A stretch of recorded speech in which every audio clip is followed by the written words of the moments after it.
Hello friends, तो स्वागत है आप सभी लोगों का मेरे channel watch and learn more पर। आज हम सभी लोग जो उपस्थित हुए हैं सीटेट एग्जाम 2026 में जो फरवरी में लगा हुआ है उसकी तैयारी के लिए। तो हम देखते हैं कि सीटेट में जो एनसीईआरटी से क्वेश्चन जो पूछते हैं एसएसटी के लिए, उसकी हम सभी लोग तैयारी कर रहे हैं। तो आज की जो हमारी कक्षा होने वाली है वह एनसीईआरटी की किताब कक्षा से 7 की जो है उसमें क्या हम लोग देखेंगे। जो एक तैयारी के लिए हम लोग देखते हैं कि सीटेट एग्जाम के अलावा जितनी भी अन्य सभी प्रतियोगी परीक्षाएं होती हैं उसमें जो एनसीईआरटी से पूछे जाने वाले प्रश्न होते हैं उस कोई समझ आपके अंदर कितने अच्छे तरीके से हो जा रही है, इसी को लेकर के हमने आज जो अपनी कक्षा को तैयार किया है। हम आप सभी लोग बता दें कि जो मेरी अभी तक की कक्षाएं हुई हैं तो सीडीपी की मैंने अभी तक 5 कक्षाएं पढ़ा दी हैं पूरी कंप्लीट अच्छे तरीके से। उसको आप सभी लोग जा करके प्लेलिस्ट से देख सकते हैं। और हिंदी लैंग्वेज की जो है 2 क्लास मैंने कंप्लीट करवा दिया है। उसके बाद हम देखते हैं कि जो हमारा संस्कृत लैंग्वेज है, संस्कृत लैंग्वेज भी 2 कंप्लीट करवा दिया है। और देखते हैं तो जो कक्षा 7 कि आज हम लोग पढ़ने जा रहे हैं उसकी एक क्लास हमने पढ़ा दिया है। इसके साथ साथ कक्षा 6 की जो एनसीईआरटी के तीनों पुस्तकें हैं, जियोग्राफी, पॉलिटी एंड हिस्ट्री की, उन तीनों का हमने अध्ययन करवा दिया है। आप सभी लोग जा करके उसको प्लेलिस्ट से अच्छे तरीके से देख करके अपना जो प्रतियोगी परीक्षाएं हैं और सीटेट एग्जाम है उसके लिए लाभान्वित हो सके। तो आज हम सभी लोग देखते हैं कि जियोग्राफी में जो हमारा अध्ययन अध्यापन करना है, चर्चा पर चर्चा आज के विषय में, तो सब उसके विषय में हम लोग देखते हैं और किताब के जो पाठ हैं उनको देखते हैं। उसके बाद फिर अपने पढ़ाई की तरफ बढ़ते हैं।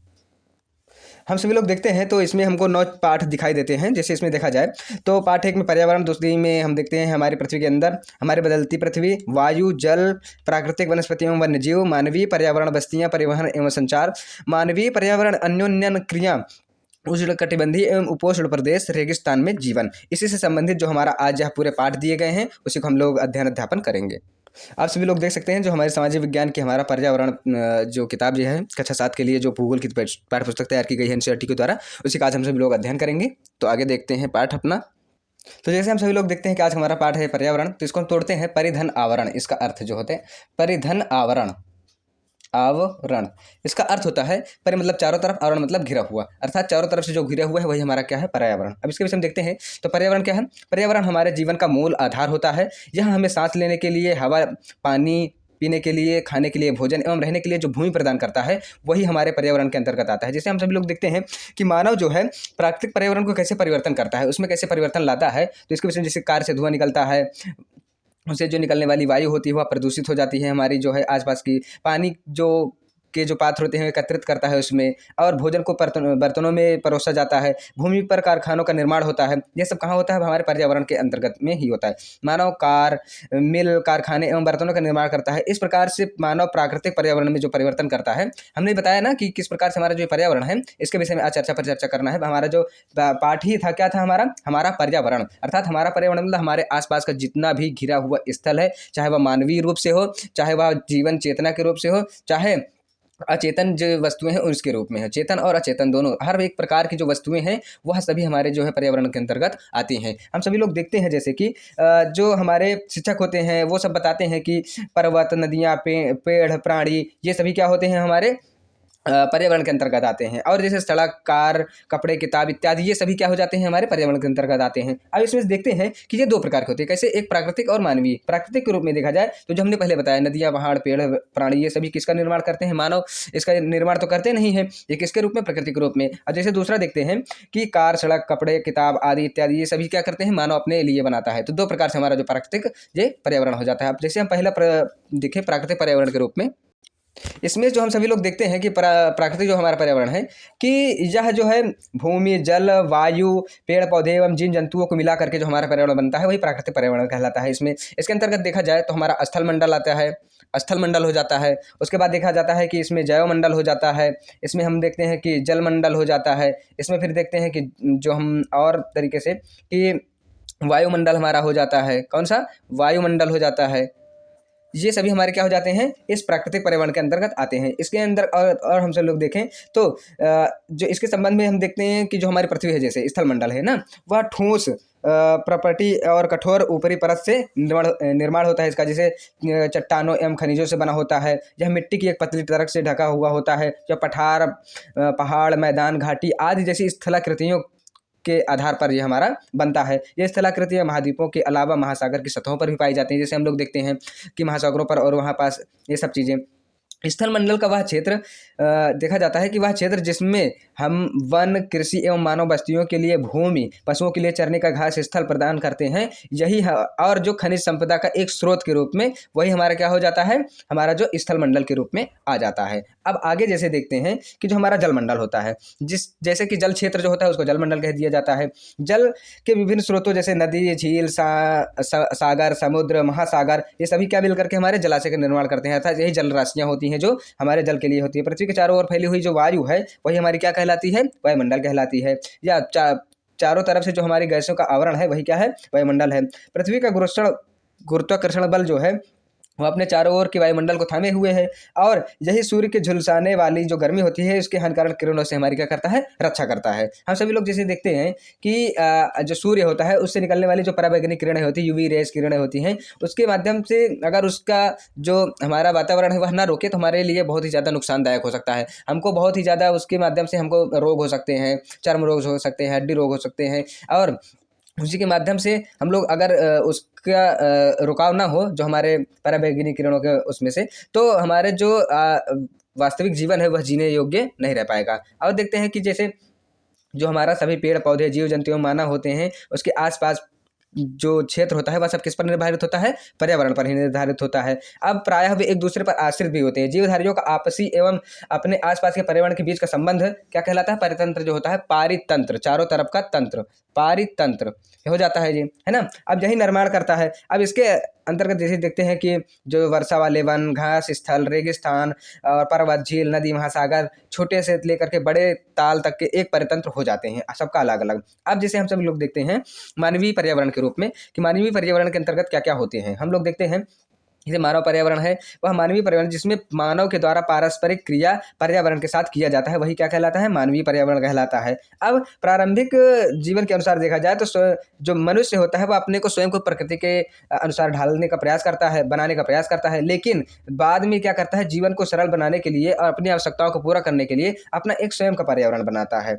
मानव ने जो अपना पर्यावरण है उसका उपयोग करना इसलिए मतलब जो प्रयोग करता है उसके अनुसार अपना जो पर्यावरण है उसको परिवर्तन करते चला जाता है। जैसे उसमें फसलें उगाना, पशु का लिए चारा उगालना, पशुओं को पालना, स्थायी जीवन जीना, ये सब चीज़ें जब वो करता है तो क्या करता है, पर्यावरण में परिवर्तन करता है। कैसे करता है, जैसे हमारे पहले आदि मानव थे, उन्होंने पहिए का आविष्कार किया, फिर आवश्यकता से अधिक अन्न उपजाना शुरू कर दिया, और यही पद्धतियाँ जो थी हमारे देश में या जहाँ भी मानवों का विकास हुआ वो सभी क्या होने लगी हैं, फिर आगे करके वस्तु विनिमय पद्धतियों का जन्म दे देती हैं, उसका विकास हो जाता है। फिर आरंभ से ही देखा जाता है कि जो व्यापार वाणिज्य का विकास होने लगता है, औद्योगिक क्रांतियाँ होने लगती हैं बड़े बड़े पैमाने पर, और देखा जाता है कि जो परिवहन है वह तेजी से प्रारंभ हो जाता है। सूचना की क्रांति से पूरे विश्व में संचार और सहज द्रुत बहुत तेजी से होने लगता है, ये हो जाता है।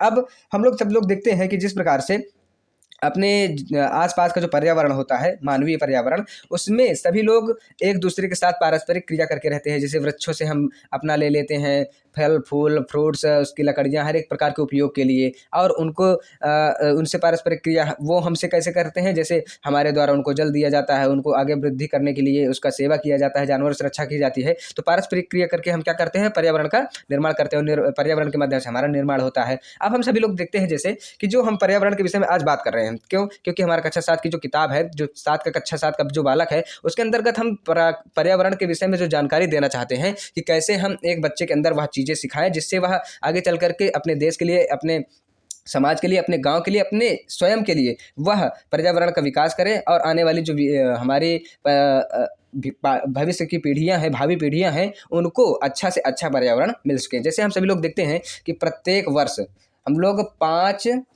जून को विश्व पर्यावरण दिवस मनाते हैं। क्या मनाते हैं, 5 को विश्व पर्यावरण दिवस मनाते हैं। जितने भी मैं अब जैसे फैक्ट की चीज़ें या तो आप लोगों को अच्छे से तैयार करवाता जाता हूं, उन सभी को देखते जाइएगा। अब हम सभी लोग पर्यावरण की शब्दावलियाँ जो है उस पर ध्यान देते हैं और आपको समझाते हैं कि कैसे इसमें कि पर्यावरण की जो शब्दावलियाँ हैं हमारे जीवन के लिए बहुत ही उपयोगी होती हैं।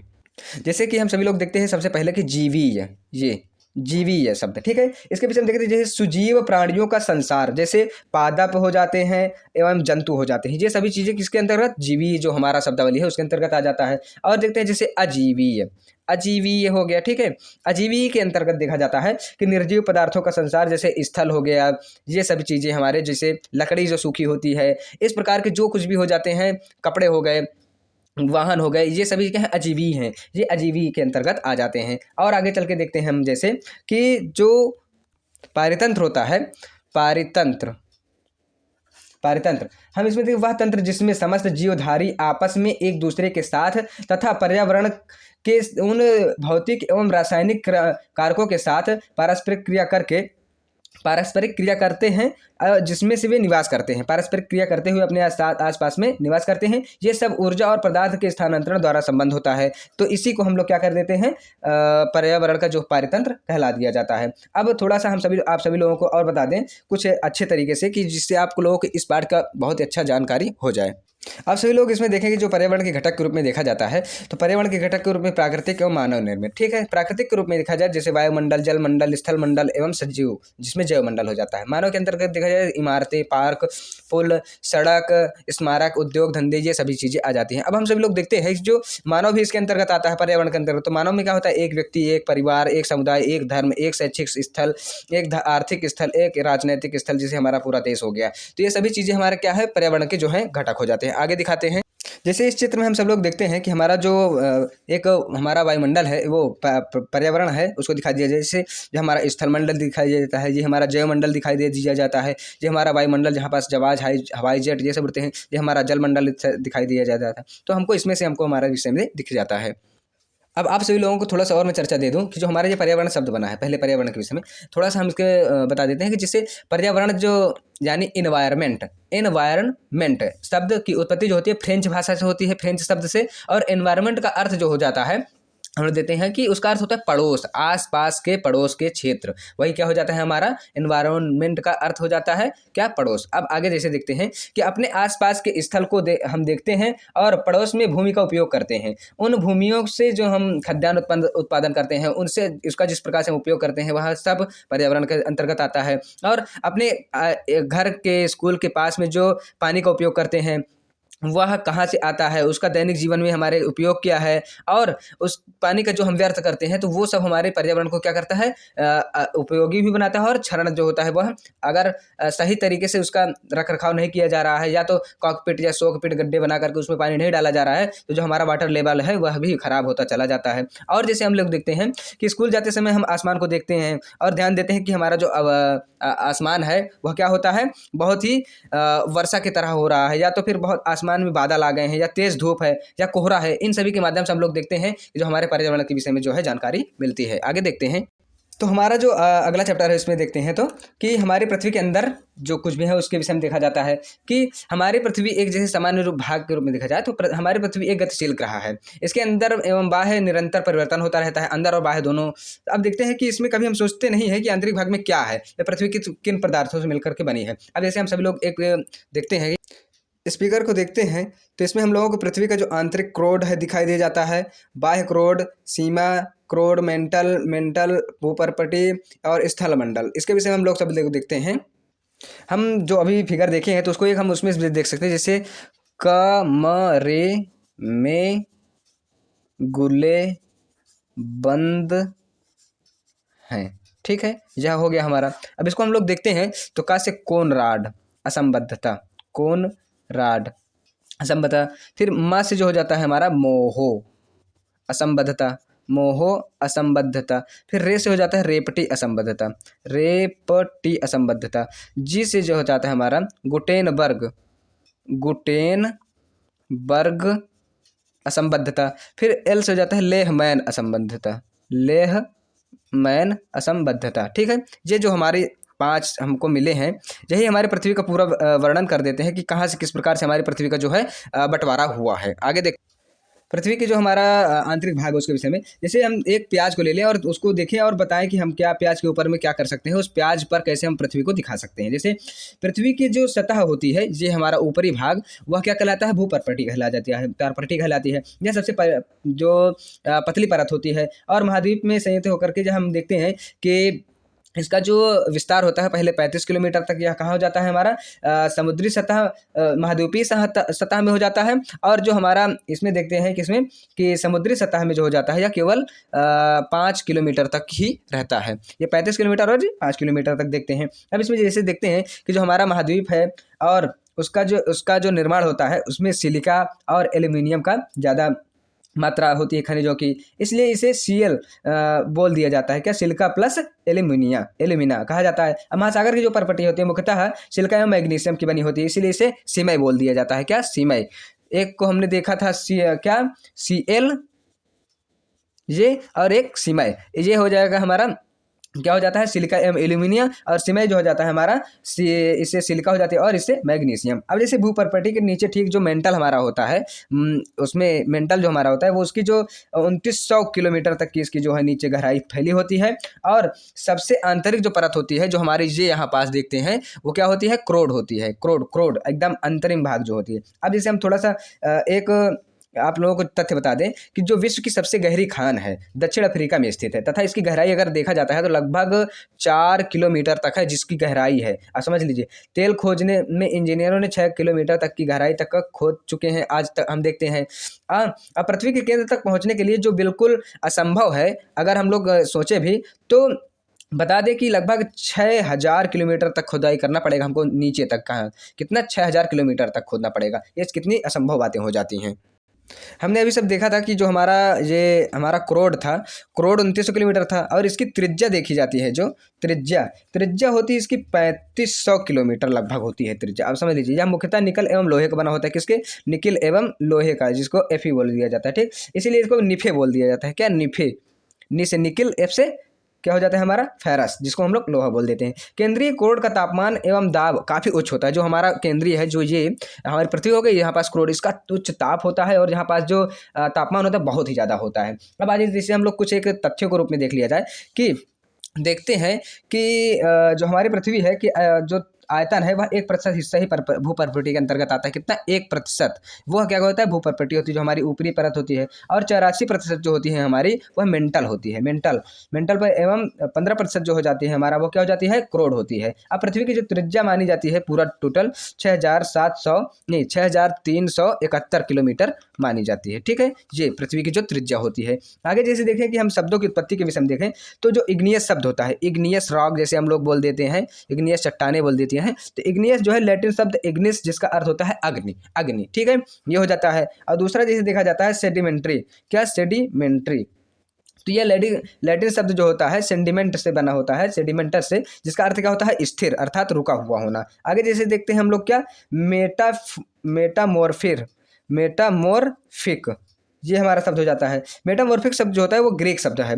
ग्रीक शब्द मेटामॉर्फोस का अर्थ जो हो जाता है उसके रूप में परिवर्तन हो जाता है, अर्थात जो चट्टान है उसके रूप में परिवर्तन हो जाना ही मेटामॉर्फिक कहलाता है। अब आगे जैसे हम सब लोग देखते हैं तो शैल एवं खनिज के विषय में जानकारी प्राप्त करें। जैसे भू प्रॉपर्टी की जो अनेक शैलें से बनी है, ये तो हम सभी लोग जानते हैं, लेकिन प्रॉपर्टी के बनाने वाले जो खनिज पदार्थ होते हैं, सभी प्राकृतिक पिंड, वो क्या कहलाते हैं? शैल कहलाते हैं। क्या? जो भू प्रॉपर्टी के निर्माण में प्राकृतिक शैलें होती हैं, वह सभी जो प्राकृतिक पिंड होते हैं वही सभी क्या कहलाते हैं? शैल कहलाते हैं। अब इसके अंतर्गत जैसे देखा जाए तो इनका जो शैल के रंग होते हैं विभिन्न प्रकार के होते हैं, विभिन्न आकार के होते हैं एवं विभिन्न गठन के होते हैं, ये चीज़ जान गए हैं। अब जैसे मुख्य रूप से हम देखें तो 3 प्रकार की जो शैलें होती हैं, कौन कौन सी? आग्नेय शैल, जिसे इग्नियस रॉक कह दिया जाता है। फिर उसके बाद सेडिमेंट्री, अवसादी शैल बोल दिया जाता है, जो हमने बता दिया है, अवसादी शैल हो जाती हैं। और तीसरा जैसे देखा जाए तो कायांतरित, जिसे हम लोग क्या बोल देते हैं? मेटामॉर्फिस शैल कहा जाता है। अब जैसे देखा जाए तो द्रवित मैग्मा ठंडा होकर के जब ठोस हो जाता है, इस प्रकार के बने जो शैल होते हैं वही क्या हो जाती है? हमारी अग्नि शैल। यही हमारी क्या हो जाती है? प्रारंभिक शैल होती हैं।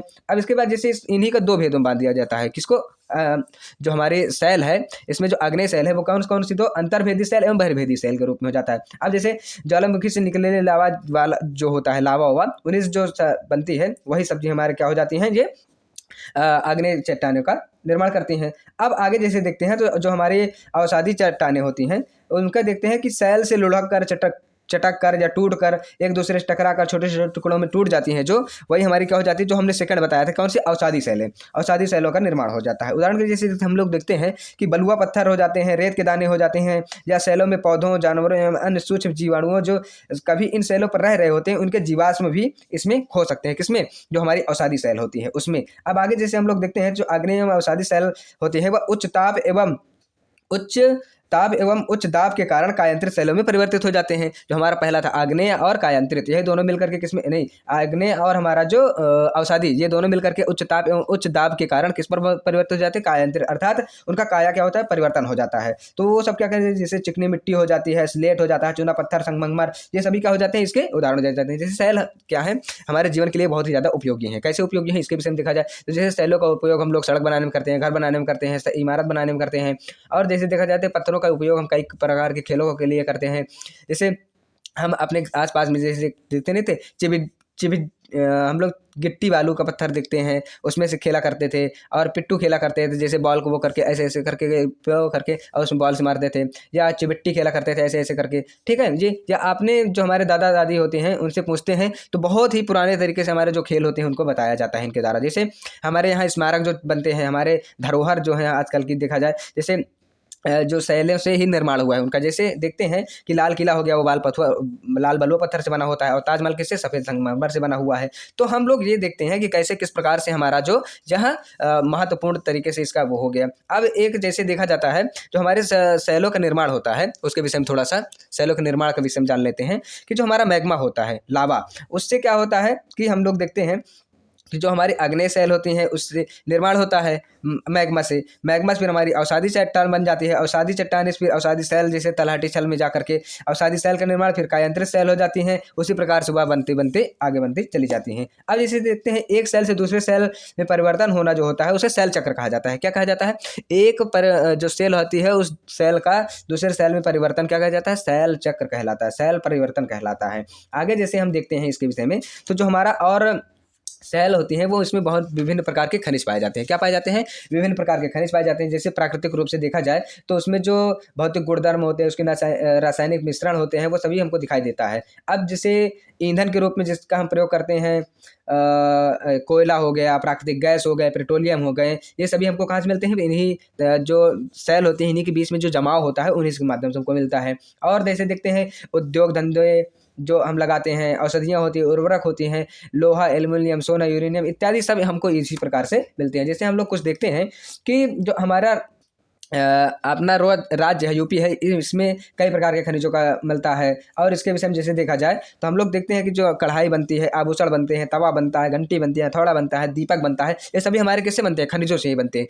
तो इनका हमारे जीवन में बहुत ही ज़्यादा उपयोग हो जाता है। आगे थोड़ा सा शब्दावलियों को देख लें तो देखते हैं जो हमारी शब्दावली आती है जीवाश्म। क्या, जीवाश्म, ये जीवाश्म, ठीक है। जीवाश्म के विषय में देखा जाए तो सेलों की परतों में दबे मृत पौधे एवं जंतुओं के अवशेष ही क्या कहलाते हैं, जीवाश्म कहलाते हैं। आप सभी लोग ये चीज़ भी जान जाते हैं। थोड़ा सा आप लोगों को कुछ जानकारी दे दीजिए। पृथ्वी का आयतन पर जो हम लोग देखते हैं कि आगे चल करके जो उनका निर्माण होता है उसी जैसे नदियों के द्वारा लाए गए बालू निक्षेप, उनके द्वारा लाए गए अवसाद, उनके माध्यम से भी जो हमारा मैदानों का निर्माण हो जाता है। अब आगे हमारा जो चैप्टर है उसके विषय में देखते हैं, हमारी बदलती पृथ्वी, जैसे इसके विषय में समान जानकारी जैसे देखते हैं। तो स्थल मंडल अनेक प्लेटों में विभाजित है, हम लोग देख चुके हैं। जैसे स्थलीय प्लेट हो जाती हैं जो बदलती हैं हमारे उसमें जानकारी के रूप में। अब जैसे हमको यह देखते हैं कि जो हमारी प्लेटें होती हैं वो बहुत ही ज़्यादा धीमी गति से एक दूसरे की तरफ खिसकती हैं, प्रत्येक वर्ष कुछ मिलीमीटर ही यह अगर माना जाए तो खिसकती हैं। इसके विषय में देखते हैं। तो अब आगे जैसे देखा जाए तो हम लोग देखते हैं कि कैसे किस प्रकार से जो हमारे अंतर्जात बल होते हैं, बहिर्जात बल होते हैं, बहिर्जनित बल होते हैं, भूकंप होते हैं, ज्वालामुखी होते हैं, इसके विषय में हम सभी लोग थोड़ा सा जानकारियाँ प्राप्त करते हैं। अब जैसे हमारी जो समान जानकारी के रूप में देखते हैं कि जो स्थलीय मंडलीय प्लेट होती हैं वो क्या होती हैं, कई प्रकार से विभाजित हैं। अब इसमें देखा जाए तो पृथ्वी की सतह पर जो परिवर्तन होता है पृथ्वी की गति के आधार पर होता है। जैसे पृथ्वी घूर्णन करती है, पृथ्वी अपने अक्ष पर घूर्णन करती है और परिक्रमण भी करती रहती है सूर्य का, तो उसके आधार पर देखा जाता है जो उसके प्लेटें होती है उसमें परिवर्तन होता है। अब जो हमारा इसमें पृथ्वी का जो बल होता है उसको में देखते हैं कि दो भागों में बांटते हैं। कैसे, अंतर्जात बल हो जाता है और इसको एंटोजेनिक फोर्स बोल दिया जाता है, एवं जो बल पृथ्वी की सतह पर उत्पन्न होते हैं उन्हें क्या बोल दिया जाता है, बहिर्जात बल हो जाता है। अब जैसे अंतर्जात बल कभी कभी आकस्मिक गति उत्पन्न करते हैं जो कभी बहुत धीमे होते हैं, और भूकंप एवं ज्वालामुखी जैसी गतियों के कारण पृथ्वी पर अत्यधिक हानि हमको देखने को मिलती है। अब जैसे ज्वालामुखी शब्द आ गया है, ज्वालामुखी क्या होती है, भूपर्वती पर खुला एक छिद्र, ऐसा छिद्र जिससे पिघलते हुए लावे या पदार्थ अचानक निकलने लगते हैं, तो वो क्या हो जाता है हमारा ज्वालामुखी हो जाता है। इसी प्रकार जैसे स्थलीय मंडलीय प्लेटों के गति पर करने पर सतह पर कंपन होता है, यह कंपन पृथ्वी के चारों ओर गति पर इसका होता है हो सकता है, और कंपन से जो होता है उसको भूकंप कह दिया जाता है। अब इसमें जैसे देखते हैं कि जो भूकंप होता है, उस जो भूकंप जहाँ से आरंभ होता है उसको उद्गम केंद्र बोल दिया जाएगा, उद्गम केंद्र कहलाता है। अब उद्गम केंद्र के सतह से जब निकटतम स्थान को देखते हैं कि कहाँ पास हमारा सबसे पहले भूकंप हमको दिखाई पड़ता है या उसका महसूस होता है, तो वो क्या हो जाता है, हमारा अधिकेंद्र कहलाता है। अब अधिकेंद्र से जब हम कंपन बाहर की ओर तरंगे जो निकलती हैं गमन करते हैं, उन्हीं अधिकेंद्र से जो निकटतम भाग में सर्वाधिक हानि होती है, जो निकटतम भाग होता है उसमें सर्वाधिक हानि होती है, एवं अधिकेंद्र से दूरी बढ़ने के साथ साथ भूकंप की तीव्रता में हमको धीमी या कमी दिखाई देने लगती है। जैसे हम लोग देखते हैं जब भूकंप आता है तो उसमें 3 प्रकार के तरंगे उठते हैं, जैसे पी, एस और एल। तो पी तरंगे जो होती हैं, हमारी पी तरंगे जो होती हैं वो अनुदैर्ध्य तरंगे होती हैं, ठीक है, और एस तरंगे जो होती हैं वो अनुप्रस्थ तरंगे होती हैं, और एल तरंगे जो होती हैं वो पृष्ठीय तरंगे होती हैं। अब इसके वजह से देखा जाए इन तरंगों के जो गुणधर्म विश्वकोश से ज्ञात करने का, जिसे हम लोग जानते हैं कि जो ये तरंगे होती हैं पी एस एल, हमको यह बताती हैं कि कहाँ कितनी ज़्यादा जानकारी जो पृथ्वी ज्वालामुखी आया है उसका क्या होगा, घटना का जो एक्सीडेंट हुआ है या जो हमारे ज्वालामुखी आई है, जो भूकंप आया हुआ है, भूकंप से हमको कितना ज़्यादा हमको नुकसान होगा, इसका हमको लोगों को दिखाता है। जैसे पी तरंगे होती हैं तो वो अपना दूसरी तरफ निकल जाती हैं, एस तरंगे दूसरी तरफ चली जाती हैं, और जो एल तरंगे है वो सीधी निकल जाती हैं। और देखा जाता है तो जो द्रव है उसमें इनका जो है जो घर्षण होता है बहुत ही कम, शब्द बहुत नीचे नहीं जा पाता है। अब आगे जैसे देखते हैं, थोड़ा सा आप लोगों को एक चित्र दिखा देते हैं। जैसे हम सभी लोग देखते हैं तो जो पृथ्वी की गतियां हैं उसके एक अंतर्जनित बल हो जाता है, एक बहिर्जनित बल हो जाता है। उससे क्या होता है, जो अंतर्जनित बल होता है वो 2 रूप से, कैसे आकस्मिक बल और पटल विरूपण बल। इसमें जैसे देखते हैं तो आकस्मिक बल वाले भूकंप आता है, ज्वालामुखी आता है और भूस्खलन हो जाता है। पटल विरूपण बल से क्या हो जाता है, पर्वत निर्माणकारी बल होता है, जिसमें से जैसे जो पर्वतों का निर्माण होता है। अब जैसे पृथ्वी की गति जो अंतर्जात बल है, इससे क्या होता है, अपर्दन और निक्षेप हो जाता है, जैसे इसमें नदी बहता जल आता है, पवन होती है, समुद्र तरंग होती है, हिमनद होती है, इसके रूप में हम लोग देख लेते हैं। जैसे हम सभी लोग देखते हैं कि अब हमारे जो मुख्य स्थलाकृतियाँ हैं उसके विषय में, तो जो पश्चिम एवं अपर्दन के जो प्रक्रम होते हैं उसके माध्यम से जो हमारे पृथ्वी पर दृश्य भूमि है वह लगातार क्या होती है, विघटित होती है, इधर उधर परिवर्तन होता रहता है। एक सतह पर शैलों के टूटने से अपक्षय की क्रिया हो जाती है। भूदृश्य देखते हैं जैसे जल के द्वारा, पवन के द्वारा, हिमों के द्वारा, जो विभिन्न घटकों के द्वारा जो क्षय होता है, अपर्दन होता है, उसके माध्यम से हमारी जो आकृतियाँ हैं वो बहुत ही ज़्यादा बनती है। जैसे यू आकार की घाटी बन जाती है, वी आकार की घाटी बन जाती है, नदी विसर्प हो जाते हैं, और जैसे देखते हैं कि विसर्प हो जाता है, बाढ़ का मैदान हो जाता है, चाप झील हो जाती है, या तो फिर तटबंध बन जाते हैं। इस प्रकार के जितने भी जो हमारी स्थलाकृत आकृतियाँ हो जाती हैं वह सब चीज़ें बनती चली जाती हैं। हम लोग जैसे देखते हैं कि जो इनके माध्यम से स्थलाकृतियों का निर्माण होता है वह अपर्दन एवं निक्षेप के प्रक्रम के द्वारा होता है, और कहाँ पास होता है, पृथ्वी के धरातल पर होता है। अब जैसे हम लोग देखते हैं इसमें जो महत्वपूर्ण स्थलाकृति, जैसे नदी के कार्य क्या होते हैं, नदी के जल से दृश्य भूमि में अपर्दनित होती है। जैसे जहाँ नदी है इससे जो हमारे आसपास के जो किनारे होते हैं वो कटते चले जाते हैं, उसके नीचे का जो निक्षेप होता है वो भी कटता जाता है। तो उससे जो जा करके बह करके जहाँ पानी वो करती हैं, तो उससे क्या होता है, एक भूमि का निर्माण होता है। जो हमारी मैदानी इलाके होते हैं वो सभी हमारे आसपास के जो वो निर्माण हो जाता है उससे। अब इससे नदियों से जो अत्यधिक कठोर शैल होती हैं या खड़े ढाल वाली घाटी होती है, उन सब का निर्माण भी होता है, जो जलप्रपात के रूप में हम लोगों को दिखाई देता है। अगर ऊपर से निकल रही है तो कठोर शैल जल की शक्ति के द्वारा उसमें बहुत ही काट काट करके क्या हो जाती हैं, जो मृदु शैलों के रूप में निर्माण कर देता है, और वह क्या बन जाते हैं, जलप्रपात बन जाते हैं। और जैसे नदी मैदानी क्षेत्रों में जब प्रवेश करती है तो वह मोड़दार पार मार्ग बनाती है, और विसर्प उसी को बोल दिया जाता है, मोड़ों को। बाद में विसर्प किनारों पर लगातार अपर्दन करते रहते हैं। वही विसर्प लोप जो हमारा देखते हैं इसकी चाप झील के रूप में परिवर्तित हो जाता है। फिर जो आगे चल करके वह ज़्यादा जब उसमें कटान होता जाता है तो बाढ़कृत मैदान बन जाते हैं, फिर वही हम लोग तटबंध बनाने लगते हैं। इस प्रकार से हम लोग देखते हैं कि ये सब चीज़ें होती हैं। जैसे एक चीज़ और बता दें कि जैसे जलप्रपात के क्षेत्र में आया तो विश्व में जो हज़ारों छोटे जलप्रपात हैं, लेकिन सबसे ऊँचा जलप्रपात देखा जाए तो दक्षिण अमेरिका में एक वेनेजुएला का जो एंजल जलप्रपात है वह विश्व का सबसे बड़ा जलप्रपात है। और अन्य जलप्रपात जैसे देखा जाए तो संयुक्त राज्य अमेरिका में कनाडा तथा संयुक्त राज्य अमेरिका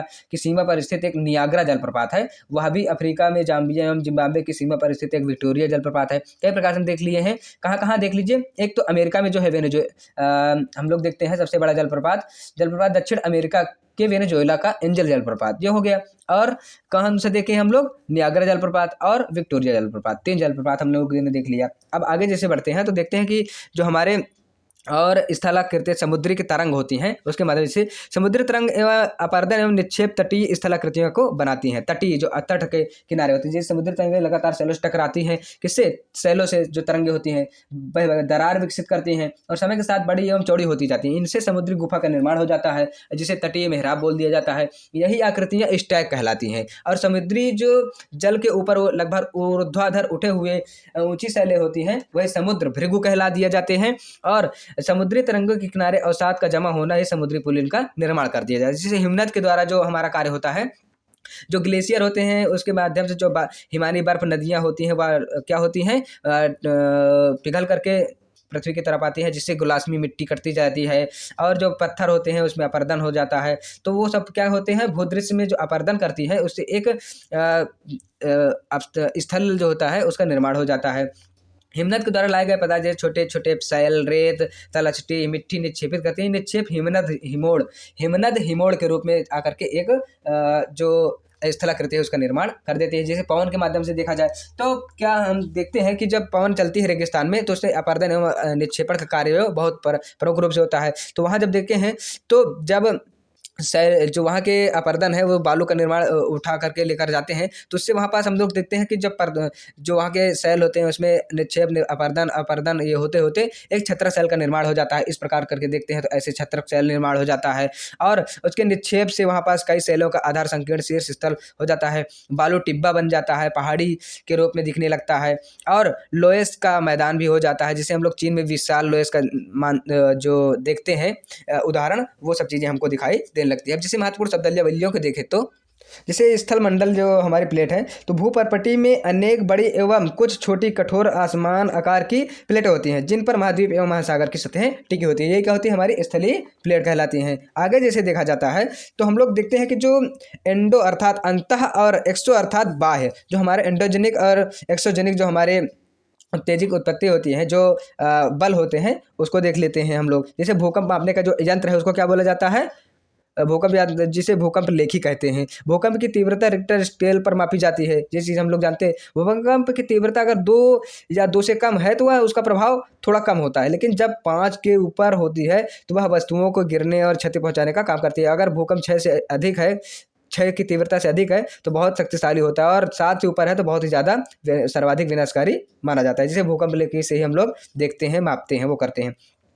जैसे हम लोग और देखते हैं कि भूकंप से सुरक्षा कैसे किया जा सकता है, इसके विषय में थोड़ा जानकारी ले। जैसे बच्चों को बताना है, समझाना है, तो सबसे पहले ये कि सुरक्षित स्थान पर चले जाएं, रसोई घर के काउंटर या मेज के नीचे, दीवार के अंदरूनी कोने में ये हाथ छुप जाएं, या और किसी चीज़ों से दूर रहें। हम लोगों को जो आग वाले स्थान होते हैं, चिमनी के आसपास से दूर रहें, टूटकर सड़न के गिरने वाली खिड़कियों के पास, दर्पण एवं तस्वीर फ्रेम के आसपास न रहें। पहले से तैयारी कैसे करें, जैसे अपने दोस्तों एवं पारिवारिक सदस्यों के बीच जागरूकता फैलाएं एवं आपदा का सामना करने के लिए विश्वास के साथ आगे आने का कार्य करें। अब हम लोग जैसे और देखते हैं इसमें जो तटीय मेहराब, समुद्री गुफा, जैसे हम लोग और विश्व की सबसे कुछ नदियां हैं उसमें बहुत से ज़्यादा डेल्टा का निर्माण हो जाए। जैसे हमारे यहाँ ही है सुंदरवन का डेल्टा, ये कहाँ बनता है, हमारे पश्चिम बंगाल में बनता है। तो इन सब चीज़ों आकृतियों का क्या हो जाता है, हमारा निर्माण हो जाता है। आगे पाठ की तरफ चलते हैं। जैसे हम लोग देखते हैं हमारा पार्ट 4 जो है वायु है। वायु एयर अर्थात हमारे पृथ्वी के चारों ओर जो वायु की घिरी चादर है, घिरी हुई है, उसी ही हम क्या बोलते हैं, वायुमंडल कहते हैं। वायु में जैसे देखते हैं तो अब पृथ्वी पर सभी जीव जीवित रहते हैं, उस पर सबसे ज़्यादा किसका प्रभाव पड़ता है, वायुमंडल का ही। क्योंकि जब वायु ही नहीं रहेगी तो हम सांस कैसे लेंगे और सूर्य की किरणों का हानिकारक प्रभाव पड़ेगा, उससे हमारी रक्षा नहीं हो पाएगी। यदि जो सुरक्षा चादर होती है वह ना हो तो हम दिन के समय जो सूर्य की गर्मी तप से होकर के जल सकते हैं, रात के समय ठंडी से हम जम सकते हैं। अतः हम यह कह सकते हैं वायु राशि जिसने पृथ्वी के तापमान को रहने योग्य बनाया है, इतनी हमारी महत्वपूर्ण है। क्या, वायु। अब देखते हैं वायुमंडल का जो संगठन है, इसे देखते हैं कि वायुमंडल जो है हमारे उसमें कई प्रकार संगठन, जैसे हम देखते हैं कि वायुमंडल के संगठन में हम कार्बन डाइऑक्साइड देखते हैं, आर्गन देखते हैं और ऑक्सीजन देखते हैं, नाइट्रोजन देखते हैं। अब इनका हम अनुपात भी देख लेते हैं। जैसे कि नाइट्रोजन जो है उसका हम लोग देखते हैं तो 78% हो जाता है, ऑक्सीजन देखते हैं तो उसका हम लोग 21% देख लेते हैं, और जो इसके बाद हमारी सबसे महत्वपूर्ण गैस हो जाती है वो उसको देख लेते हैं कि ये हमारी आर्गन हो जाती है, 0.93% हो जाती है। और इसके बाद भी जो हमारी दूसरी गैस देखते हैं तो कार्बन डाइऑक्साइड को देख लेते हैं। कार्बन डाइऑक्साइड जो हमारी गैस होती है वह 0.03% हो जाती है। और इसके बाद जितनी भी गैसें हैं वो सभी इसके जितने प्रतिशत बचता है हमारा, वो अन्य सभी गैसें उसमें आ जाती हैं। यही हमारा क्या हो जाता है, वायुमंडल का संगठन हो जाता है। अब carbon dioxide, helium, ozone, argon एवं हाइड्रोजन कम मात्रा में पाई जाती हैं। अब इन गैसों के अलावा जो धूल कण छोटे छोटे होते हैं वो भी हवा में मौजूद होते हैं। और वृत्ताकार हमारे इसमें सब देखा जाता है। नाइट्रोजन वायु में सर्वाधिक पाई जाती है, ये हमारी सबसे महत्वपूर्ण गैस हो जाती है। अब अगर उसे बाहर निकाल दें हम सभी लोग, तो पौधों का अपने जीवन के लिए नाइट्रोजन की आवश्यकता होती है। अगर उसको निकाल दें तो क्या हो जाएंगे, जो हमारे वृक्ष हैं वह सीधे वायु नहीं ले पाएंगे, हम सभी लोग भी और ना ही हमारे वृक्ष, जिससे हमारा क्या होगा, जीवन यापन बहुत ही ज़्यादा दुस्वास हो जाएगा, या तो हम दुष्कर हो करके हम जीवन नहीं जी पाएंगे। ऑक्सीजन वायु में प्रचुर मात्रा से फैल करके दूसरी गैसों का भी निर्माण कर लेती हैं। जैसे हम लोग देखते हैं मनुष्य तथा पशु जो सांस लेने में वायु से ऑक्सीजन प्राप्त करते हैं, हरे पादप प्रकाश संश्लेषण द्वारा ऑक्सीजन उत्पन्न करते हैं। तो दोनों में क्या हो जाएगा, कोरिलेशन हो जाता है, हम उसको प्राप्त करते हैं, वो हमको देते हैं। इस प्रकार वायु ऑक्सीजन की मात्रा जो है समान बनी रहती है। यदि हम वृक्ष काटते जाते हैं उनसे संतुलन बिगड़ता जाता है, और हमारे लिए जो अन्य गैसें हैं उसका हमारे लिए प्रयोग में नहीं आ पाती है, और हम लोग उसका उपयोग अपने जीवन के लिए नहीं कर पाते हैं।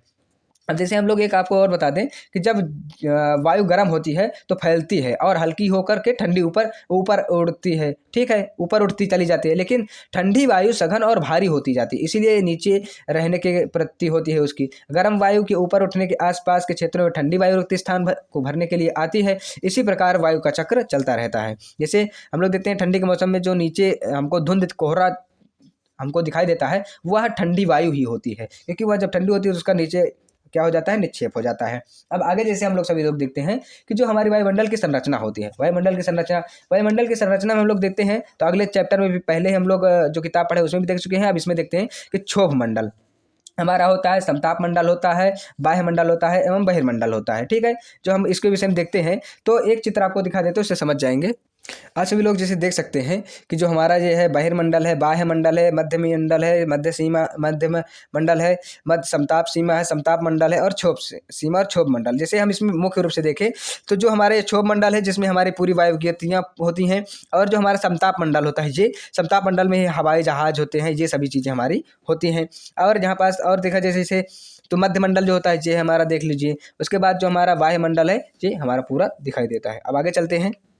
जो हमने बताया क्षोभ मंडल जो होती है हमारी सबसे वायु की सबसे निचली परत होती है, और इसकी ऊंचाई जो होती है 13 किलोमीटर तक होती है, ठीक है। हम इसी में मौजूद वायु का सांस लेते हैं, और लगभग सभी जो घटनाएं होती हैं, वर्षा, कोहरा, ओला, इसी प्रकार की जो घटनाएं होती है वो सभी इसी क्षोभ मंडल में होती है। समताप मंडल देखा जाता है, क्षोभ मंडल के ऊपर वाली जो मंडल होती है वो समताप मंडल, इसकी ऊंचाई जो होती है 50 किलोमीटर तक होती है, ठीक है, 50 किलोमीटर। इसमें जो है बादलों एवं मौसम के संबंधित जो घटनाएं होती हैं वह सब मुक्त होता है। इसमें जो होता है सबसे ज़्यादा देखा जाता है तो हवाई जहाजें चलती है, जितने प्रकार की वो सब होती है। सूरज से आने वाली जो हानिकारक गैसें होती है हमारी रक्षा करती है, किससे, समताप मंडल में हुई हम। और उसके बाद मध्य मंडल देखते हैं, तो यह हमारी वायुमंडल तीसरी है। इसकी अगर देखा जाए ऊंचाई तो 80 किलोमीटर तक होती है, और अंतरिक्ष में प्रवेश करने वाले उल्कापिंड इसी सतह में आकर के जल जाते हैं, जो हम लोग देखते हैं। वायुमंडल देखा जाए तो यह वायुमंडल जो होता है बढ़ती ऊंचाई के साथ तापमान में अत्यधिक तीव्रता से बढ़ता है, और इसको देखा जाए तो 800 से नहीं 80 से 400 किलोमीटर के बीच में इसकी जो ऊंचाई होती है वो देखा जाता है। इसी में रेडियो संचार के लिए परत होती है, इसी को बोला जाता है।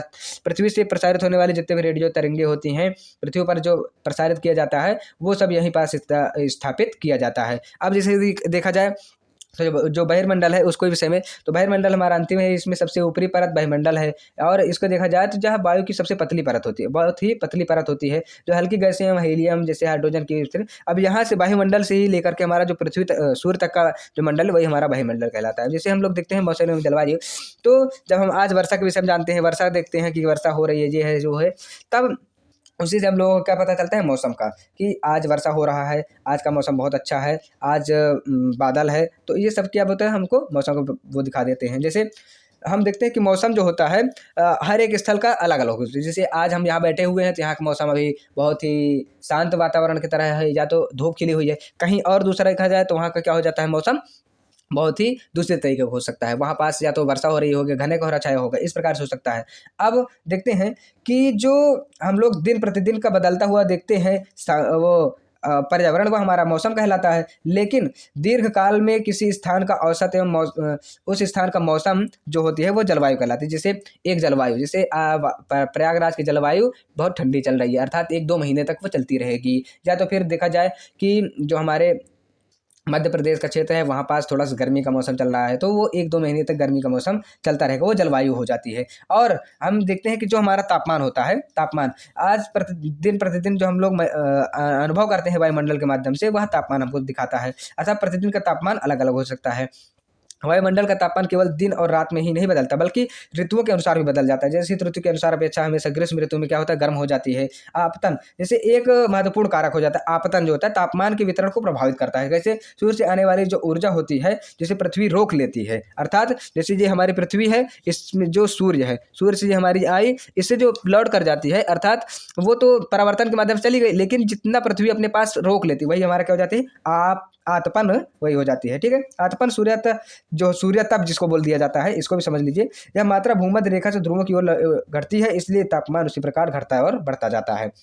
और सभी लोग बता दें जैसे कि जब हम देखते हैं सूर्य की पृथ्वी से जो ऊर्जा होती है, जो मिलती है पृथ्वी पर आती है, उसका केवल हम 2 अरबवां ही प्राप्त कर पाते हैं। अर्थात 2 अरबवां भाग जो होता है वही हम प्राप्त करते हैं। अगर पूरी प्राप्त कर लेना तो जो हमारा जीवन यापन हो रहा है वो सब एकदम से समाप्त हो जाए, इतनी ऊर्जा उससे वहाँ से आती है। अब आगे जैसे देखते हैं तो वायुमंडल हम जो देख चुके हैं, तो वायुदाब देख लेते हैं। तो वायुदाब क्या होता है, यह जानते हैं कि जब दिशाओं का एक सभी दिशाओं से जो तरफ से जो वायु चलती है, इधर से आती हैं, तो एक बीच जहाँ स्थल मिलता है, जहाँ पास हम लोग देखते हैं विपरीत बल प्रयोग होने लगता है, वहीं पास वायु दाब का क्षेत्र बन जाता है। जो पृथ्वी की सतह पर वायु के भार द्वारा लगाया गया दाब, जो वायु के द्वारा लगाया जाता है, वही वायु दाब कहलाता है। वायुमंडल के ऊपर जाने वाले दाब तेजी से गिरने लगता है। और जैसे देखते हैं तो जो ये वायुदाब है हर जगह का अलग अलग हो सकता है। जहाँ ठंडी पवनें होंगी और गर्म पवनें मिलेंगी तो वहाँ पास वायुदाब अलग होगा, और जहाँ गर्म गर्म मिलेंगी तो वहाँ अलग हो जाएगा, ठंडी ठंडी मिलेंगे तो अलग हो जाएगा दाब। ये देखते हैं जैसे पवन क्या होती है, उच्च दाब क्षेत्र से निम्न दाब की ओर जो वायु की गति को बहती है, उसी को हम लोग पवन बोल दिया जाता है। अब क्यों, क्योंकि जो हवा होती है वह हल्की, जो भारी हवा होती है वो हल्की हवा की तरफ दौड़ती है। तो जब हम लोग देखते हैं तो निम्न दाब से जो उच्च दाब से निम्न दाब की तरफ जो बढ़ती है वही हमारी वायु क्या कहलाती है, पवन कहला देती है। अब आगे जैसे देखते हैं कि जो हमारे स्थानीय पवनें होती हैं, जैसे हम लोग स्थानीय पवनों के विषय में जानते होंगे कि स्थानीय पवनें पश्चिमी एवं पूर्वी पवनें स्थानीय पवनें कहलाती हैं। वर्ष भर लगातार चलती रहती हैं, एक निश्चित दिशा में चलती हैं। मौसमी पवनें वह होती हैं जो मौसम के अनुसार अपनी दिशाएं बदल देती हैं, जैसे भारत में मानसूनी पवनें होती हैं। स्थानीय पवनें वो होती हैं जो पवनें किसी छोटे क्षेत्र में वर्ष या दिन भर रहती हैं, किसी विशेष समय में चलती है और फिर उसके बाद समाप्त हो जाती हैं। जैसे समुद्री पवनें होती हैं, स्थल की पवनें होती हैं। अब हमारे यहाँ जैसे देखा जाए तो जो लू है वो हमारी क्या हो जाती है, लू भी एक हमारी प्रकार की पवन हो जाती है। अब जैसे हम लोग और आगे बढ़ के देखें तो जो हम लोग देखते हैं कि आर्द्रता होती है, ह्यूमिडिटी जिसको बोलते हैं, ह्यूमिडिटी आर्द्रता होती है जब जल पृथ्वी एवं विभिन्न जलाशयों से वाष्पित होता है तो वही जलवाष्प बन जाता है। और वायु में किसी भी समय जब जलवाष्प की मात्रा जो होती है वही हमारी क्या कहलाती है, आर्द्रता कहलाती है। वायु में उपस्थित जो जलवाष्प होते हैं वही हमारी क्या है, आर्द्रता। जब वायु में जलवाष्प की मात्रा अत्यधिक हो जाती है तो वही आर्द्र दिन कहला दिया जाता है। ठीक है, जैसे जैसे वायु गर्म होती है इसकी जलवाष्प धारण करने की क्षमता क्या होती है, बढ़ती चली जाती है। इस प्रकार क्या अधिक आर्द्र हो जाती है, और आर्द्र दिन में कपड़े सूखने में काफ़ी समय लगता है। और हम सब लोग देखते हैं जो हमारा पसीना आता है आसानी से सूख जाता है और हम सहज महसूस करते हैं। जलवाष्प ऊपर उठता है तो यह ठंडा होना शुरू हो जाता है, और जलवाष्प संघनित होकर के ठंडा होकर के जल की बूंद बनाते हैं। बादल इन्हीं को जल बूंदों के रूप में एक समूह बना देता है। और उसके बाद देखते हैं कि जल की यही बूंदें इतनी भारी हो जाती हैं कि जब वायु में तैर ना सके तभी ये जाकर के वर्षण की क्रिया करके वर्षा करने लगती हैं। और आकाश में हम लोग देखते हैं कि जो यह क्रिया होती है उसी को हम लोग देख करके देखते हैं कि जो हमारा वर्षण होने लगा है वही हमारा क्या कहलाता है, वर्षा कहला दिया जाता है। अब जैसे हम लोग देखते हैं कि ज़्यादातर भौम जल वर्षा जल से ही प्राप्त होता है। जैसे पृथ्वी भौम जल मतलब कि भूमि पर जो उपस्थित जल है वह हमारे वर्षा के माध्यम से ही प्राप्त होता है। अब जैसे जैसे देखते हैं कि क्रियाविधि के आधार पर वर्षा के 3 प्रकार होते हैं। संवहनीय वर्षा हो जाती है, पर्वतीय वर्षा हो जाती है और चक्रवाती वर्षा हो जाती है। अब जैसे पौधों तथा जीव जंतुओं के जीवित रहने के लिए वर्षा बहुत ही महत्वपूर्ण है। इससे धरातल का जो ताज़ा जल है वो प्रदान होता है धरातल को, और जो हमारा धरातल की जो अपन का जो जल स्तर है वो भी बढ़ता है। यदि वर्षा कम हो तो जल की कमी हो जाती है, सूखा हो जाता है, और इसके विपरीत हो जाए अगर वर्षा अधिक हो जाती है तो बाढ़ आ जाती है। अब हम सब लोग एक बार फिर से देख लेते हैं कि जैसे जो वर्षण के दूसरे रूप में सहिम वृष्टि होती है वह ओला कहलाता है। जैसे वर्षण तो हुआ ठीक है, लेकिन अगर जो हिम के कण है वह ज़्यादा संघनित हो गए, अर्थात हिमांक बिंदु जो होता है उससे ऊपर चला गया, तो जो हमारी वर्षा होती है वह हिमखंड के रूप में होती है, अर्थात जो ओले गिरते हैं वो हो जाता है। आप सभी लोग एक बार जो हमारा वायुमंडल है और मौसम है और जो जल है उस जो वर्षा होती है उसको फिर से बता देता हूँ, समझा देता हूँ कि कैसे वर्षा होती है। जैसे वायु है उसमें आर्द्रता आती है, आर्द्रता होकर के वह जब ऊपर उठने लगती है और फिर उसमें जब वह ज़्यादा ह्यूमिडिटी हो जाती है, ज़्यादा ह्यूमिडिटी होने के बाद वह जब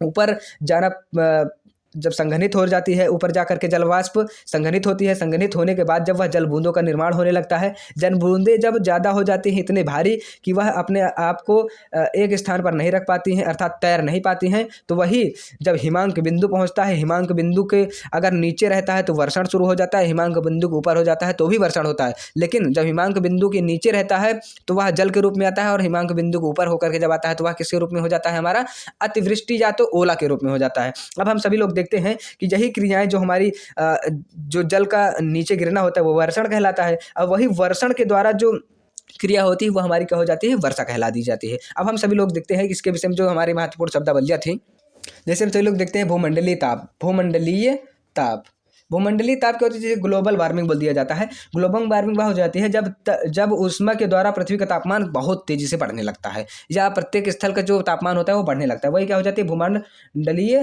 तापन हो जाती है, या तो इसको बोल दिया जाता है क्या, ग्लोबल वार्मिंग। अब जैसे तापमान में वृद्धि के कारण पृथ्वी के सबसे ठंडे प्रदेश होते हैं वहाँ की जमी हुई पिघली जो बर्फ होती है वो पिघलने लगती है। अब पिघलने के परिणाम स्वरूप क्या होता है, जो समुद्र का जल स्तर होता है वह बढ़ने लगता है, जिससे तटीय क्षेत्र जो होते हैं बाढ़ ग्रस्त हो जाते हैं। और दीर्घ अवधि में अगर ज़्यादा होता रहता है तो जलवायु होती है उसमें अत्यधिक परिवर्तन होते हैं, जिसके परिणाम स्वरूप क्या होता है, जो छोटे जीव जंतु होते हैं या पौधे होते हैं वह लुप्त हो जाते हैं। आगे जो हमारा और देखते हैं, हम सभी लोग जैसे देखते हैं एक चीज़ें कि जो हमारा वायुमंडल होता है उसमें जो तापमान को मापने की मानक इकाई मानी जाती है वो डिग्री सेल्सियस मानी जाती है, डिग्री सेल्सियस। अब डिग्री सेल्सियस का जो आविष्कार किया गया था, इसका आविष्कार एंडर्स सेल्सियस ने किया था। किसने, एंडर्स सेल्सियस ने किया था। अब एंडर्स सेल्सियस जो पैमाने पर जल होता है वह 0 डिग्री के रूप में दिखाया जाता है, सेल्सियस पर क्या होता है, बहुत ही जम जाता है, और 100 सेंटीग्रेड पर क्या होता है, उबल जाता है। कितने, 100 सेंटीग्रेड पर सेल्सियस पर उबलता है। अब आगे जैसे देखते हैं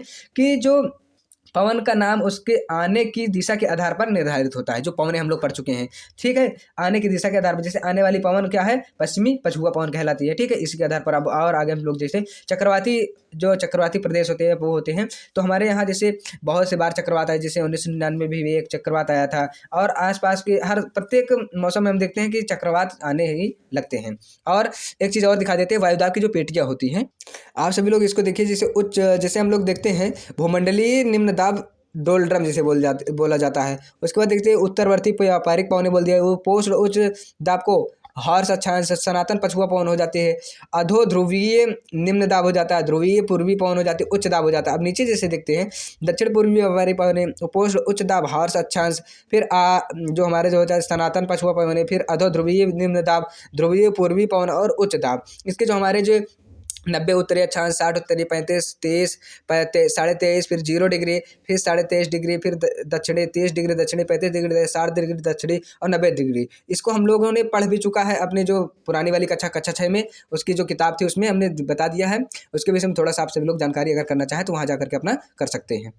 जैसे हमारा चैप्टर है जल, इसके समान जैसे हम लोग देखते हैं जल के विषय में जैसे ही सोचते हैं, वाटर जैसे ही सोचते हैं तो हमारे मस्तिष्क में चित्र बन रहे, आप नदी, जलप्रपात, वर्षा, रिमझिम, अपने आसपास के जो नल होते हैं उसके विषय में सोचने लगते हैं कि वर्षा, जो बच्चे होते हैं जो जल क्या होते हैं, गड्ढे में हम लोग कागज की नाव बनाकर तैराते हैं, बहुत खुश होते हैं, दोपहर तक गड्ढे में जमा जल गायब हो जाता है, वह जल कहाँ चला जाता है। तो इन सभी चीज़ों को वैसे सूर्य के ताप के कारण जल वाष्पित हो जाता है, ठंडा होने से जल वाष्प संघनित होकर बादलों का रूप ले लेता है, जहाँ से यह वर्षा हिम अथवा हिम सहित वृष्टि के साथ समुद्री तथा धरती पर पृथ्वी नीचे गिरता है, जो कि हम सब लोगों ने सामान्य जानकारी प्राप्त कर ली है इसकी। अब आगे जैसे देखते हैं तो जिस प्रक्रम में जल लगातार अपने स्तरों को बदलता रहता है, महासागरों, वायुमंडल एवं धरती के बीच चक्कर लगाता रहता है, उसी को हम लोग क्या कहते हैं, जल चक्र कहते हैं, ठीक है, जल चक्र हो गया।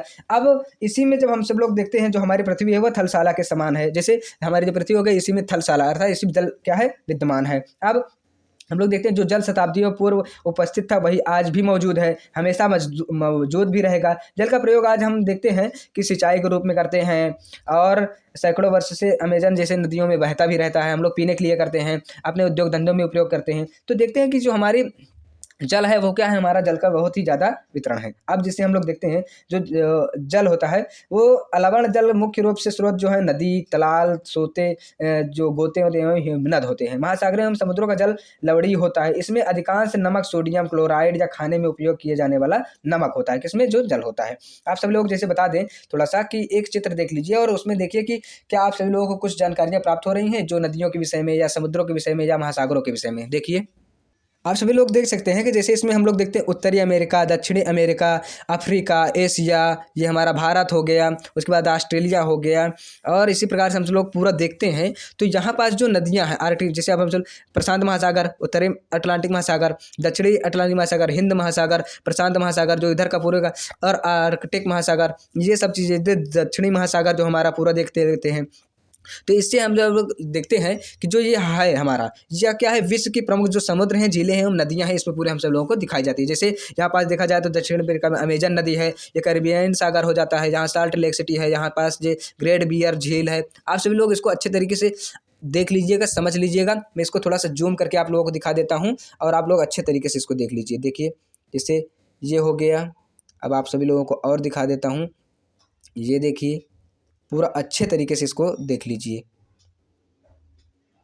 मैं एक एक महाद्वीप दिखा देता हूँ। जैसे हमारा ये हो गया उत्तरी अमेरिका, इसके विषय में देख लीजिए। ये देखिए हमारा हो जाता है अफ्रीका, इसके विषय में देख लीजिए आप सभी लोग। यहाँ हम सभी लोगों को ये दिखता है जो भूमध्य सागर और दानुनी नदी, काला सागर, ये सब हमारा हो जाता है यूरोप। और उसके बाद जो कैस्पियन सागर, एशिया, ये हमारा आ जाता है इधर ब्रह्मपुत्र, हांगहो नदी और ये सब चीज़ें। इस तरफ जो हमारा ये ऑस्ट्रेलिया आ जाता है और हम सभी लोगों ने दक्षिण अमेरिका को देख ही लिया। अब जैसे हम सब लोग देखते हैं जल का वितरण हमारा जो है जल के वितरण में, तो जैसे हम सभी जानते हैं कि पृथ्वी की सतह तीन चौथाई जैसे 1/4 अर्थात पृथ्वी तय पर है कितना, ठीक है, जल है। अब देखा जाए तो जब हमारे पृथ्वी पर देखा जाए जल का वितरण क्या है, तो महासागर जो है अर्थात महासागर जो हमने अभी तक दिखा दिया है आप लोगों को, उसमें 97.3% जल प्राप्त होता है हम लोगों को। बर्फ जो होते हैं जिसको हिमनद बोलते हैं वहाँ पास 0.2% होता है जल, और भूमिगत जल है, फिर इसके बाद झीलों का जल है, फिर समुद्री जल है, जो स्थलीय समुद्र होते हैं वो वाले जल, फिर नमकीन झीलें जो होती है, वायुमंडल जल जल जो होता है, जिसको आर्द्रता जो नदियों में जल होता है, वो पूरे मिला करके हमारे 100% जल का निर्माण कर लेते हैं। अब हम सब लोग बता देते हैं जो शुरुआती 3-4 हैं, जैसे आपको आर्डर में मिलाने के लिए आए तो आप लोग उससे विमुख न रहें और आप सभी लोग जानते रहें। पहला जैसे बता देता हूँ आप सभी लोगों दोनों को कि पहला जो है महासागर हो गया, दूसरा बर्फ जल हो गए, फिर भूमिगत जल हो गया जो भूमि के अंदर है, तीसरा जो हमारा झीलों की जल हो जाते हैं। ठीक है, यही चारों हमारे हो जाते हैं, महासागर, उसके बाद जो हमारा बर्फ सत्य जल, भूमिगत जल और झीलों का जल, ये सब चीज़ें हो गई। ठीक है, अब आगे जैसे देखते हैं हम सभी लोग महासागरीय परिसंचरण जो होता है कि इसमें जो समुद्री तट पर नंगे पैर चलने से कुछ जादुई सी भूमियाँ हमको अनुभूति होती है। पुलिन, नल, बालू, ठंडी पवन, समुद्री पक्षी, वायु में लवड़ी गंध एवं लहरों का संगीत, सब कुछ हमको सम्मोहित करने वाला प्रतीत होता है। अब यहाँ पास हम लोग जैसे देखते हैं जब जाते हैं तो हमको दिखाई पड़ता है। अब जो हमारा महासागरीय परिसंचरण होता है उसमें दो प्रकार की गतियाँ हमको देखने को पड़ता है। कैसे, ये तरंगे मिलती है, ज्वार भाटाएँ और धाराएँ, ये सब चीज़ें हमको वर्गीकृत मिलती हैं, हम लोगों को देखते हैं। और एक चीज़ जैसे जल दिवस के रूप में देख लें तो जल दिवस कब मनाया जाता है, 22 मार्च को प्रत्येक वर्ष हम लोग मनाते हैं विश्व जल के दिवस के रूप में। ठीक है, जल संरक्षण के लिए हम लोग इसके दिन बहुत से कार्य क्रिया करते हैं। अब जैसे देखते हैं कि जो हमारा जो ये हमारा जल वाला पार्ट है, इसमें जो तरंगे होती है वो क्या चीज़ें होती है। जैसे तरंगे समुद्र तट पर गेंद से खेलते समय हम लोग जैसे गिर जाए तो उस पर जाते हैं तो गेंद इस पर उछलता रहता है ऐसे ऐसे करके, तो वही चीज़ क्या है, उसकी तरंग हो जाती है। ठीक है, लगातार उठते गिरते जो होती है वही क्या हो लेती है, इन्हें तरंग कह देते हैं। अब जब हम लोग आगे जाके बढ़ते हैं तो देखते हैं कि जो ज्वार भाटा होती है वो क्या हो जाती हैं। जिसे ज्वार भाटाओं को देखा जाता है तो जो ज्वार भाटा होती है वह दिन में 2 बार नियमित रूप से आती है महासागरों पर। जैसे जो जल का गिरना एवं उठना होता है वही ज्वार भाटा कहलाता है, और सर्वाधिक ऊंचाई तक उठ करके जल तट के बड़े हिस्से को डुबा देता है, इसी को ज्वार कह देते हैं। और जब जल अपने निम्नतम स्तर तक आ जाता है तो यही तट से पीछे चला जाता है, उसे ही क्या कहते हैं, भाटा कह देते हैं। ठीक है, ये अब और आगे जैसे चलते हुए हम देखें तो जो हमारी महासागरीय धाराएं हैं, महासागरीय धाराएं जो होती हैं उसके विषय में थोड़ी जानकारी। जैसे महासागरीय धाराएं कई प्रकार से, जैसे महासागरीय धाराओं के रूप में हम लोग देखते हैं कि लेब्राडोर की महासागरीय धाराएं, शीत धारा, जल ठंडी धारा या तो गर्म ठंड धाराएं, और गल्फ स्ट्रीम की धाराएं, इसी प्रकार से होती है। अब थोड़ा सा बता दें कि महासागरीय धाराएं निश्चित दिशा में महासागरीय सतह पर नियमित रूप से बहने वाली धाराएं होती हैं। ठीक है, जल की धाराएं होती है। महासागरीय धाराएं गर्म या ठंडी हो सकती हैं। सामान्यतः गर्म धाराएं भूमध्य रेखा के पास होती हैं और ध्रुवों की ओर प्रवाहित होती हैं। ठंडी धाराएं ध्रुवों या उच्च अक्षांशों की ओर होती हैं, जो उष्णकटिबंधीय या अक्षांशों की ओर प्रवाहित होती हैं। जैसे लोब्राडोर महासागरीय धाराएं शीत जल धाराएं होती हैं, जबकि गल्फ स्ट्रीम गर्म धाराएं होती हैं। महासागरीय धाराएं किसी क्षेत्र के तापमान को प्रभावित करती हैं। गर्म धाराओं को स्थलीय सतह का तापमान गर्म हो जाता है। जिस स्थान पर गर्म व शीत धाराएं जल धाराएं होती हैं, वह स्थान विश्व भर सर्वोत्तम मत्स्य क्षेत्र के लिए माना जाता है। अब जैसे हम सभी लोग आप लोगों को एक चित्र दिखाते हैं और उसके माध्यम से आप सभी लोग देख सकते हैं कि कैसे इसमें हम लोगों को दिखाई जाता है। आप सभी लोग देख सकते हैं जो जो हमारा है महासागरीय धाराएं हैं, तो इसको मैं आप लोगों को जूम करके थोड़ा सा दिखाता हूं। देख लीजिए आप सभी लोग, जैसे देख लीजिए ये है। अब इसको हम लोग देखते हैं इधर से पूरा शुरू से, कि जैसे ये अलास्को धारा, उत्तरी प्रशांत प्रवाह, कैलिफोर्निया प्रवाह, ये सब पूरा देखते हुए पश्चिमी वायु अपवाह नीचे की तरफ, फिर ऊपर देख लेब्राडोर की धारा, गल्फ स्ट्रीम की धारा, ये सब चीज़ें करते करते आगे चले। जैसे हम लोग इसमें जो हमको दिख रहा बैगनी कलर में जो दिख रहा है वो हमारी हो जाती है शीत धारा, और जो रेड कलर में है वही हमारी क्या हो जाती है, क्या हो जाती है हमारी कोष्ण धारा जो हो जाती है। अब सभी पूरा आप लोग एकदम से अच्छे तरीके से देख सकते हैं कैसे हमारी जो ये धाराएं हैं हमको दिखाई दे रही हैं अब अच्छे तरीके से। जैसे क्यूरोशियन धारा विषुवतीय वृत्त पर, जैसे हमारी जो यहाँ देख लीजिए हमारा रेड कलर के हमारे पृथ्वी के पास दिख रहा है ना, यहाँ पास ये किसी कोष्ण धारा हो जाती है। ये सब हम लोग देख सकते हैं। हम सब लोग एक चीज़ और देखते हैं जो हमारा जैसे कि जहाँ पास गर्म एवं ठंडी जलधाराएं मिल जाती हैं वहीं पास क्या होता है, कोहरा का निर्माण हो जाता है। कोहरे कुहासे वाला मौसम बनता है और इसके फलस्वरूप जो हो जाता है क्या हो जाए, नौचालन जो हो जाती है या समुद्री जो परिचालन होता है वो क्या हो जाता है, प्रभावित हो जाता है। हम लोग थोड़ा से जो अभी पढ़े थे ज्वार भाटा, उसको थोड़ा अच्छे से देख लेते हैं। जो हमारे देखते हैं कि लघु ज्वार भाटा का केंद्र होता है, उसमें जो पृथ्वी के सामने सूर्य रहता है तब होता है, चंद्रमा हमको निगलेक्ट रहता है। बृहद ज्वार जो आता है जब चंद्रमा बीच में हो जाता है, और जब ये देखते हैं कि बृहद ज्वार के केंद्र दो तरीके से बनता है, एक पृथ्वी और चंद्रमा बीच में हो जाए तब, और एक बार जब पृथ्वी बीच में हो जाए चंद्रमा और उसमें, तब ये देख लेते हैं। हम सब चीज़ आगे देखते हैं। जैसे हम लोग अभी एक शब्द था कि थलशाला क्या होती है। थलशाला, थलशाला वह होती है जो छोटे घर के पौधे रखने का कृत्रिम आहत होता है या आहार या जगह होती है, वही हमारी क्या होती है, थलशाला हो जाती है। और आगे जैसे देखते हैं, जैसे कि देखते हैं हम लोग लवणता जो है, कि लवणता वो होती है जिसे 100 ग्राम जल में मौजूद नमक की मात्रा होती है। महासागर की औसत लवणता जो है 35 प्रति 1000 ग्राम है। ठीक है, 35 भाग प्रति 1000 ग्राम है। अब जैसे एक हम लोग देख लेते हैं, महासागरों के विषय में बात हो रही है, तो जो इजराइल के मृत सागर में 340 प्रति लीटर लवणता पाई जाती है। ठीक है, इसमें जो तैराक इसमें पलाव कर सकते हैं, क्योंकि नमक की अधिकता होने के कारण सघन बना होता है। इसमें सभी लोग तैरते रहते हैं, कोई इसमें डूबता नहीं है। जैसे हम लोग एक चीज़ और देखते हैं, जैसे जब समुद्री सतह पर पवन बहती है तब तरंगे उत्पन्न होती हैं। जितनी ही तेज पवन बहती है तरंगे भी उतनी तेज होती है। जैसे सुनामी शब्द हम लोगों ने अभी नहीं सुना था, तो सुनामी बता दें, जब 15 मीटर तक की ऊंचाई वाली विशाल ज्वारीय तरंगे उठती हैं तो वही क्या हो जाती है, हमारी सुनामी हो जाती है। अब सुनामी जो शब्द है उसके विषय हम लोग बता दिया था कि कब कब आया था। तो सुनामी शब्द जापानी भाषा का एक शब्द है जिसका अर्थ होता है पोताश्रय तरंगे, क्योंकि सुनामी आने पर पोताश्रय क्या हो जाते हैं, नष्ट हो जाते हैं। ठीक है, अब हम सब लोग आपने पाठ के तो चलते हैं आगे। हम सभी लोग जैसे देखते हैं कि प्राकृतिक वनस्पतियों में वन्य जीव, तो हम सब लोग सबसे पता है कि प्राकृतिक वनस्पति क्या होती है। जैसे हम लोग देखते हैं कि हमारे आसपास के जितने भी प्रकृति के द्वारा निर्माणित तत्व हैं, जैसे पेड़ पौधे, वन्य जीव, या तो जो भूमि, मिट्टी, जल, ये सभी क्या है, प्राकृतिक वनस्पति प्राकृतिक तत्व हो जाते हैं। अब उसी में जो हमारे प्राकृतिक वनस्पतियाँ होती हैं वो सभी क्या हैं, उनके विषय में थोड़ा सा जानकारी प्राप्त करते हैं। और वन्य जीवों के विषय में जैसे हमारी सामान्य जानकारी के रूप में, जैसे वन हो गए तो वन क्या हो गए, हमारे प्राकृतिक वो तत्व हो जाते हैं। जैसे हम सब लोग प्राकृतिक वनस्पति के अंतर्गत देखें, जैसे वन आ जाते हैं, और फिर उसका देख लेते हैं कि घास स्थल हो जाते हैं, कांटेदार झाड़ियाँ आ जाती हैं, ये सभी क्या हो जाती हैं, हमारी जो प्राकृतिक वनस्पति के अंतर्गत आ जाती हैं। जैसे प्राकृतिक वनस्पति, जैसे जो हमारे वन होते हैं तो इनको उष्ण कटिबंधीय सदाबहार वन के रूप में भी जाना जाता है, जिसे वर्षा वन भी कहते हैं। ये वन बहुत ही घने होते हैं और भूमध्य रेखा के आसपास में होते हैं, जिनको हम लोग देखते हैं आमतौर पर इसमें काष्ठ वृक्ष होते हैं, रोजवुड, आबनून, महोगनी आदि पाए जाते हैं। अब इसे उष्ण कटिबंधीय पर्णपाती वन, यह जो होते हैं पर्णपाती वन, ये मानसूनी वन होते हैं जो भारत, ऑस्ट्रेलिया, एवं मध्य अमेरिका में बड़े हिस्से में पाए जाते हैं। अब इसमें जो वृक्ष आते हैं, जैसे देखा जाता है काष्ठ वृक्षों में साल, सागवान, नीम तथा शीशम इत्यादि प्रकार के जो है वो आते हैं। अब इसमें देखा जाए तो जो हमारे वन्य जीव होते हैं, इसमें बाघ, शेर, हाथी, गोल्डन लंगूर एवं बंदूर इत्यादि प्रकार के जो हमारे जीव हैं वह पाए जाते हैं। अब शीतोष्ण सदाबहार वन जो होते हैं, शीतोष्ण सदाबहार वन, ये शीतोष्ण सदाबहार वन मध्य अक्षांश के तटीय क्षेत्रों में मिलता है। अब इसमें जैसे देखा जाता है तो यूकेलिप्टस, चीड़ जैसे दृढ़ एवं मुलायम दोनों प्रकार के वृक्ष पाए जाते हैं। अब इसमें जैसे और देखें तो यहाँ पास जो एक शब्द आता था, अभी हम लोग देखे थे कि उष्णकटिबंधीय सदाबहार वन, यहाँ जो होता है इतने घने होते हैं कि दिन के समय में भी जो सूर्य का प्रकाश होता है वह नहीं पहुँच पाता है।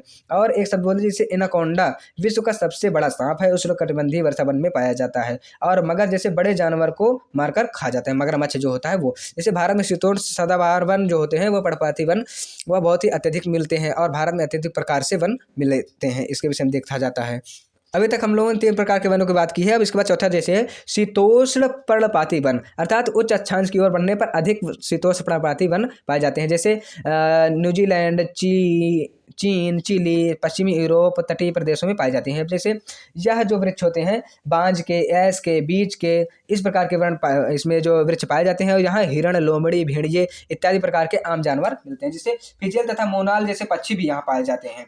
ठीक है, अब आगे जैसे देखा जाता है जो भूमध्य सागरीय वनस्पति हो जाती है। जैसे हम लोग अभी वनस्पति देख ली, अब भूमध्य सागरीय जो वनस्पति है उसमें कि महाद्वीपों के उत्तर पूर्वी किनारों पर अधिकांश भाग पर शीतोष्ण सदाबहार पर्णपाती वन मिलते हैं, ढके होते हैं। अब यहाँ पास देखा जाए तो जो भूमध्य सागरीय वनस्पतियाँ पाई जाती हैं वह अत्यधिक रूप से अफ्रीका, यूरोप, एशिया के भूमध्य सागर वाले प्रदेशों में ही पाई जाती है। अब ये वनस्पतियाँ भूमध्य सागर के बाहरी प्रदेशों जैसे और देख सकते हैं कि जो शंकुधारी वन होते हैं, ठीक है, शंकुधारी वन या कैसे टाइगा वन इनको बोल दिया जाता है। ऐसे जाकर के ऐसे हो जाते हैं, ऊपर शंकु हो जाते हैं इनका, ठीक है, ये वृक्ष ऐसे ऐसे करते हैं, ये वन हो जाता है। अब इसमें जैसे टाइगा वन भी कर दिया जाता है, ये शंकुधारी वन हो जाते हैं। इनकी ऊंचाइयाँ बहुत अधिक हो जाती हैं। ये लंबे, नरम, मुलायम काष्ठ सदाबहार वृक्ष होते हैं। अब जैसे इनका प्रयोग क्या हो जाता है, इनके नरम जो होता है माचिस पैकिंग के लिए हो जाता है, बक्से बनाने के लिए, चीड़, देवदार आदि वृक्ष जो भी होते हैं वह भी इसमें समानता मिल जाते हैं। अब जैसे रजत, लोमड़ी, मिंक, ध्रुवीय भालू जैसे जानवर यहाँ पास अत्यधिक रूप से पाए जाते हैं। अब हम लोग घास वन के रूप में देखते हैं जो हमारा है कि जो घास स्थल होते हैं वहाँ उष्णकटिबंधीय घास स्थल जो होते हैं ये वन भूमध्य रेखा के किसी भी तरफ उग सकते हैं। ठीक है, इनकी जो ऊंचाई होती है वो 3 से 4 मीटर के आसपास होती है। और सामान्य रूप से जैसे देखा जाए तो हाथी, जेबरा, जिराफ, हिरण, तेंदुआ इत्यादि जानवर यहाँ पास पाए जाते हैं। जो शीतोष्ण घास स्थल है ये मध्य अक्षांशीय स्थलों पर महाद्वीपों के भीतरी भागों में पाए जाते हैं। जैसे देखा जाता है आमतौर पर छोटी एवं पौष्टिक घासें होती हैं यहाँ पास। ठीक, शीतोष्ण प्रदेशों में सामान्यतः जंगली भैंस, बाइसन, इंटोसिस आदि जो जानवर होते हैं वो पाए जाते हैं। अब जैसे कटेली झाड़ियाँ जो होती हैं, कटेली झाड़ियाँ क्या चीज़ जैसे शुष्क रेगिस्तानों में पाई जाती हैं, जहाँ पास जो देखे हैं कि तीव्र गर्मी एवं बहुत कम वर्षा के कारण यहाँ पास वनस्पतियाँ की जो कमी होती रहती है, इसलिए वह देखते हैं कि रेगिस्तान प्रदेशों में जो वृक्ष होते हैं, जो वनस्पतियां होती हैं बहुत ही कटीली होती हैं। ये टुंड्रा प्रकार की वनस्पति हो जाती हैं। और अल्पकालिक ग्रीष्म के रूप में जैसे वहाँ पास देखते हैं हम लोग कि जो वृक्ष पाए जाते हैं बहुत ही ज़्यादा कटीले होते हैं। ठीक है, समझ रहे हैं आप सभी लोग। अब जो हम लोग आगे बैठते हैं और देख लेते हैं कुछ थोड़ा सा शब्दावलियों के विषय में कि जो हमारा अभी तक हम लोग देख रहे थे कि यहाँ पास जो तमाम प्रकार के शब्द आए हैं जिसे प्राकृतिक वनस्पतियां शब्द हैं। तो इसको प्राकृतिक वनस्पतियां इसलिए हम लोगों को बच्चों को बताना चाहिए कि जो आसपास के वृक्ष पौधे हैं जैसे रेडाफ्रोस है, शंकुधारी वन है, नुकीली पत्तियों वाले वन है, सांगवन के हैं, या तो जो हमारे नीम के हैं, आम के हैं, ये सब वृक्ष किस प्रकार के हैं तो क्या है, प्राकृतिक वनस्पतियां ही हैं, क्योंकि प्रकृति में ही वह उत्पन्न हो रही हैं। कांटेदार झाड़ियाँ जो हो जाती है वो क्या है, जैसे नींबू के वृक्ष हो जाते हैं, करौंदा के वृक्ष हो जाते हैं, तो सब हो जाते हैं। अब जैसे ब्राजील के जो उष्णकटिबंधीय सदाबहार वन इतने विशाल हैं कि ये पृथ्वी के फेफड़े की तरह प्रतीत होते हैं, और इसीलिए उनको बोला जाता है कि ये पृथ्वी के जो अत्यधिक जो ऑक्सीजन है सबसे ज़्यादा कहाँ मिलता है, वहीं से प्राप्त होता है हम लोगों को। और जो हम सब लोग देखें, जो अभी हम लोगों ने टाइगर शब्द प्रयोग किया था वो रूसी भाषा का शब्द है, जिसका अर्थ क्या होता है, शुद्ध होता है या अनछुआ होता है, ये टाइगर शब्द का अर्थ हो जाता है। अब जैसे भूमध्य सागरीय वृक्ष जो होते हैं वो शुष्क ग्रीष्म ऋतु में स्वयं को ढाल लेते हैं एवं उनकी मोटी छाल जो होती है पत्तियां वाष्पोत्सर्जन को रोकती हैं। एवं भूमध्य सागरीय प्रदेश को जो फलों की कृषि के कारण ही विश्व का फलोद्यान भी कहा जाता है। किसको, भूमध्य सागरीय प्रदेश में जो अंगूर के बागान होते हैं, इस प्रकार के जो। अब हम लोग देखते हैं जो आगे की जो हमारा पाठ है उसके विषय में क्या है कि उसके विषय में देखते हैं जो हमारा थोड़ा सा जानकारी। जैसे पहले इस पाठ में जो हमारे देखते हैं जो वृक्ष आए हैं उनको देख लेते हैं, विभिन्न प्रदेशों में जो घास एवं स्थल होते हैं उसको देख लेते हैं। जैसे देखा जाए तो इसमें देखते हैं कि उष्णकटिबंधीय घास वाले स्थल पूर्वी अफ्रीका में सवाना, ब्राजील में कंपोस, वेनेजुएला में लानोस। शीतोष्ण में जो कटिबंधीय घास स्थल है अर्जेंटीना में पैम्पास, उत्तरी अमेरिका में प्रेरी, दक्षिण अफ्रीका में हिबेल्ड, मध्य एशिया में स्टेपी एवं ऑस्ट्रेलिया में डाउन। ये सब नामों से इनको बुलाया जाता है इसी स्थलों पर। इसको आप सब लोग अच्छे से देख लीजिएगा। हम सब लोग जैसे अभी जो हमारे आरंभिक पाठ थे उसमें हम देख लिए हैं कि मानव जो है प्रारंभिक भोजन, वस्त्र, आवास के लिए प्रकृति पर निर्भर था, लेकिन समय के साथ उसने क्या किया, परिवर्तन किया, कौशल किया और अपना जो विकास है खाद्य पदार्थों का उत्पादन, घर बनाने, यातायात, संचार को बेहतर बताने के साधनों का विकास किया और इसके साथ साथ अपने आसपास का जो वातावरण है उसके अनुकूल अपना जीवन यापन कर लिया। अब हम सब लोग देखते हैं कि जो हमारी बस्तियाँ हैं, बस्तियाँ वे स्थान होती हैं जहाँ लोग अपने घर बनाते हैं। प्रारंभिक मनुष्य वृक्षों, गुफाओं के पास रहते थे, नदियों के पास रहते थे। तो क्या होता था, अब बस्तियाँ जो निर्माण होता है वो उन्होंने फसलें उगाना आरंभ किया, बस्तियां बना करके एक स्थायी घर बनाना प्रारंभ कर दिया। बस्तियों का विकास नदियों के पास किया ताकि पर्याप्त मात्रा में जल उपलब्ध हो, भूमि उपजाऊ मिले। वाणिज्य, व्यापार एवं निर्माण के जो विकास के साथ उनकी मानव की जो बस्तियां हैं वो बड़ी हो सके। नदी घाटी के निकट बस्ती पनपने लगी एवं सभ्यता का विकास होने लगता है। जैसे हम लोग देखते हैं कि सिंधु, टिग्रिस, नील एवं हुआंगो नदियां हैं, उनके आसपास की जो नगर थे या सभ्यता था वो बहुत अच्छे तरीके से विकसित होता चला जाता है। अब जैसे बस्तियां होती थी वो स्थायी एवं अस्थायी दोनों प्रकार की होती हैं। जो बस्तियां कुछ समय के लिए होती वो अस्थायी हो जाती थी और जो घने जंगल एवं बर्फ ठंड रेगिस्तान पर्वतों पर निवास करते थे अक्सर अस्थायी बस्तियां ही बनाया करते थे। अब जो स्थायी बस्तियां होती थी देखा जाता था कि वह अधिकांश बस्तियां जो हम लोग देखते हैं वो किस प्रकार की होती है, स्थायी होती है, क्योंकि वहाँ पास जो लोग होते हैं वो हमेशा के लिए रुकते हैं या तो वहीं पास अपना जो कार्य है, जो कृषि कार्य है, अपना उद्योग धंधे हैं, अपना जीवन यापन है, निर्वाह करना है, वो सभी वहाँ पास रह करके करते हैं। अब जैसे देखते हैं कि आजकल के जो परिवहन हमारा हो गया है आगे पाठ में, कि परिवहन जो होता है, परिवहन लोगों एवं सामान के आवागमन के लिए एक साधन के रूप में काम करता है। पुराने समय में हम लोग देखते हैं अधिक दूरी की यात्रा करने के लिए अत्यधिक समय लगता था, लेकिन आज के समय में देखते हैं कि सभी लोग बहुत द्रुतगामी हो गए हैं। आज हम लोग गाड़ी से, विमान से इस सब जाते हैं। पहले क्या होता था, यातायात का जो साधन होता है बैलगाड़ी हुआ करता था या तो पैदल ही सभी लोग अपनी यात्रा को करते थे, गधे से, खच्चर से, बैल से या ऊँट के माध्यम से किया करते थे। अब आज जैसे हम लोग देखा जाए तो आज हम सब लोग देखते हैं कि क्या है कि वायुयानों से करने लगे हैं और बताइए एक देश दूसरे देश जाने के बात ही छोड़ दीजिए, आज हम सब लोग कहाँ पहुँच जा रहे हैं, मंगल ग्रह पर पहुँच जा रहे हैं या चांद पर जा रहे हैं। तो आज कितना हमारा जो परिवहन का मार्ग है वो क्या हो गया है, विकसित होता चला जा रहा है।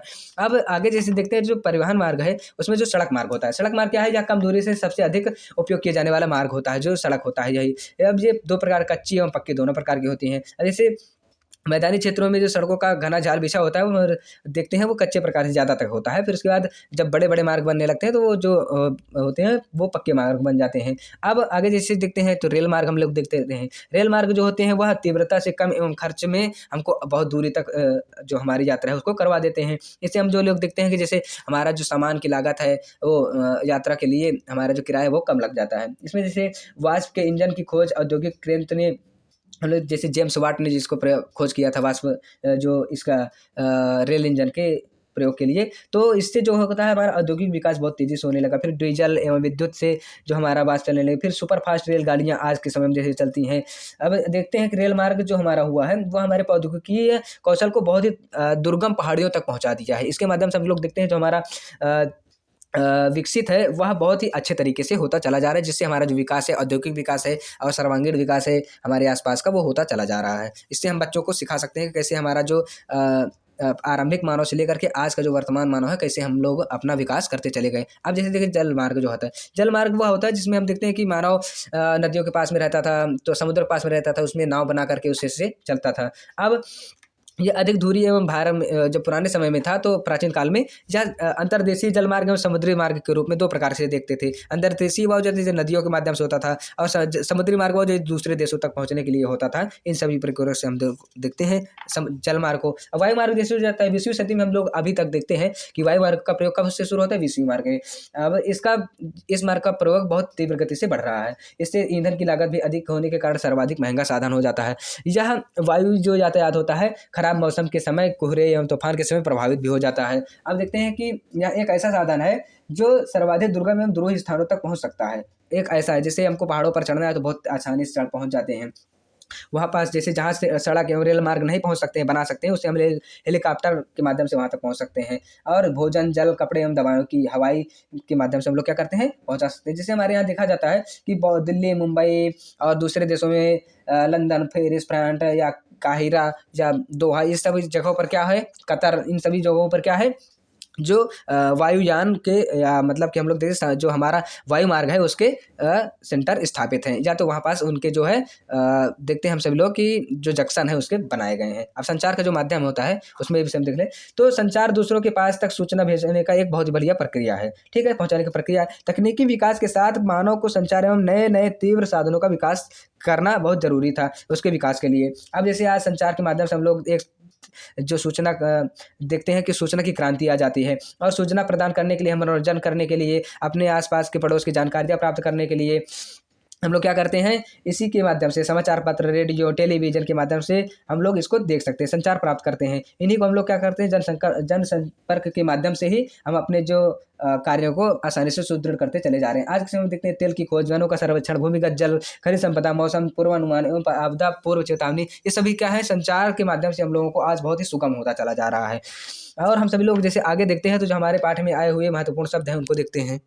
जैसे हम लोग देखते हैं बसाव स्थान शब्द, बसाव स्थान, तो बसाव स्थान वे स्थान होते हैं जहां भवन अथवा बस्तियां विकसित होती हैं, उसे बसाव स्थान। आदर्श बसाव स्थान के चयन के लिए प्राकृतिक दशाएं बहुत ही महत्वपूर्ण होती है। जैसे देखा जाए अनुकूल जलवायु, जल की उपलब्धता, उपयुक्त भूमि, मिट्टी उपजाऊ, और हम लोगों को प्राप्त करने वाले जो खाद्यान्न हैं वो सब चीज़ें वहाँ पास अच्छे तरीके से प्राप्त हो जाएँ।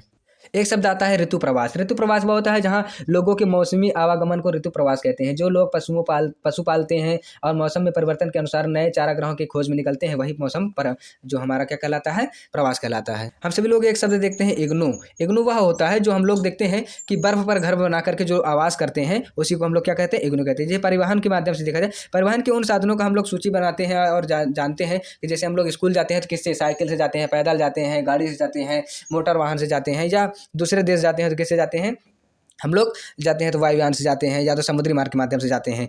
और देखते हैं तो जो परिवहन के पहले माध्यम क्या थे, हमारे घोड़ा, खच्चर या तो ऊंट, बैल, ये सब थे। हम सभी लोग इस चैप्टर के विषय में बात करें तो जैसे देखते हैं कि जो हमारा आसपास की जानकारियां होती हैं, मानव, पर्यावरण एवं अन्य जो क्रिया है और जो हमारे प्रदेश होते हैं उन सभी के विषय में देखते हैं। तो आज हम लोग इसी विषय में जानकारी प्राप्त करते हैं। आसपास जितने भी मानवीय क्रियाएं होती हैं और मानव के द्वारा जो पर्यावरण का निर्माण होता है वही हमारा क्या हो जाता है, मानव पर्यावरण। और इसके माध्यम से जो अन्य जो भी क्रियाएं की जाती हैं जलवायु के लिए या तो वर्षा के लिए या तो अपने जो निवास स्थल के लिए, वो सब चीज़ें क्या हो जाती है, मानव के अन्य अन्य जो क्रिया होती है पर्यावरण के संबंध में, वो चीज़ देखा जाता है। जैसे अब हम सब लोग देखते हैं कि ये सामान्य जानकारी के रूप में हो चुका है हमारा। अब अमेजन बेसिन के रूप में देखा जाए तो अमेजन बेसिन में जीवन जो होता है, जैसे कि हम लोग पहले पार्ट में देख चुके हैं कि अमेजन बेसिन जो क्या है बहुत ही बड़ा है, जो उसमें जो वन है वो बहुत ही ज़्यादा क्या है, सघन रूप में रहते हैं, और वहाँ जो जल है वहाँ ज़्यादा जो प्रकाश है वो दिखाई नहीं देता है हम लोगों को नीचे एकदम पृथ्वी तक सूर्य का। तो अब देखते हैं कि जो जिस स्थान पर कोई नदी आकर के मिलती है और वो नदी का क्या होता है, मुहाना कहलाता है। अब जो नदियाँ पास में आकर के उनके साथ में मिल जाती हैं वही क्या कहलाती हैं, उसकी सहायक नदियाँ कहला दी जाती हैं। अब भूमध्य सागर में जो बेसिन है उसके विषय में थोड़ा सा एक चित्र के माध्यम दिखा देते हैं।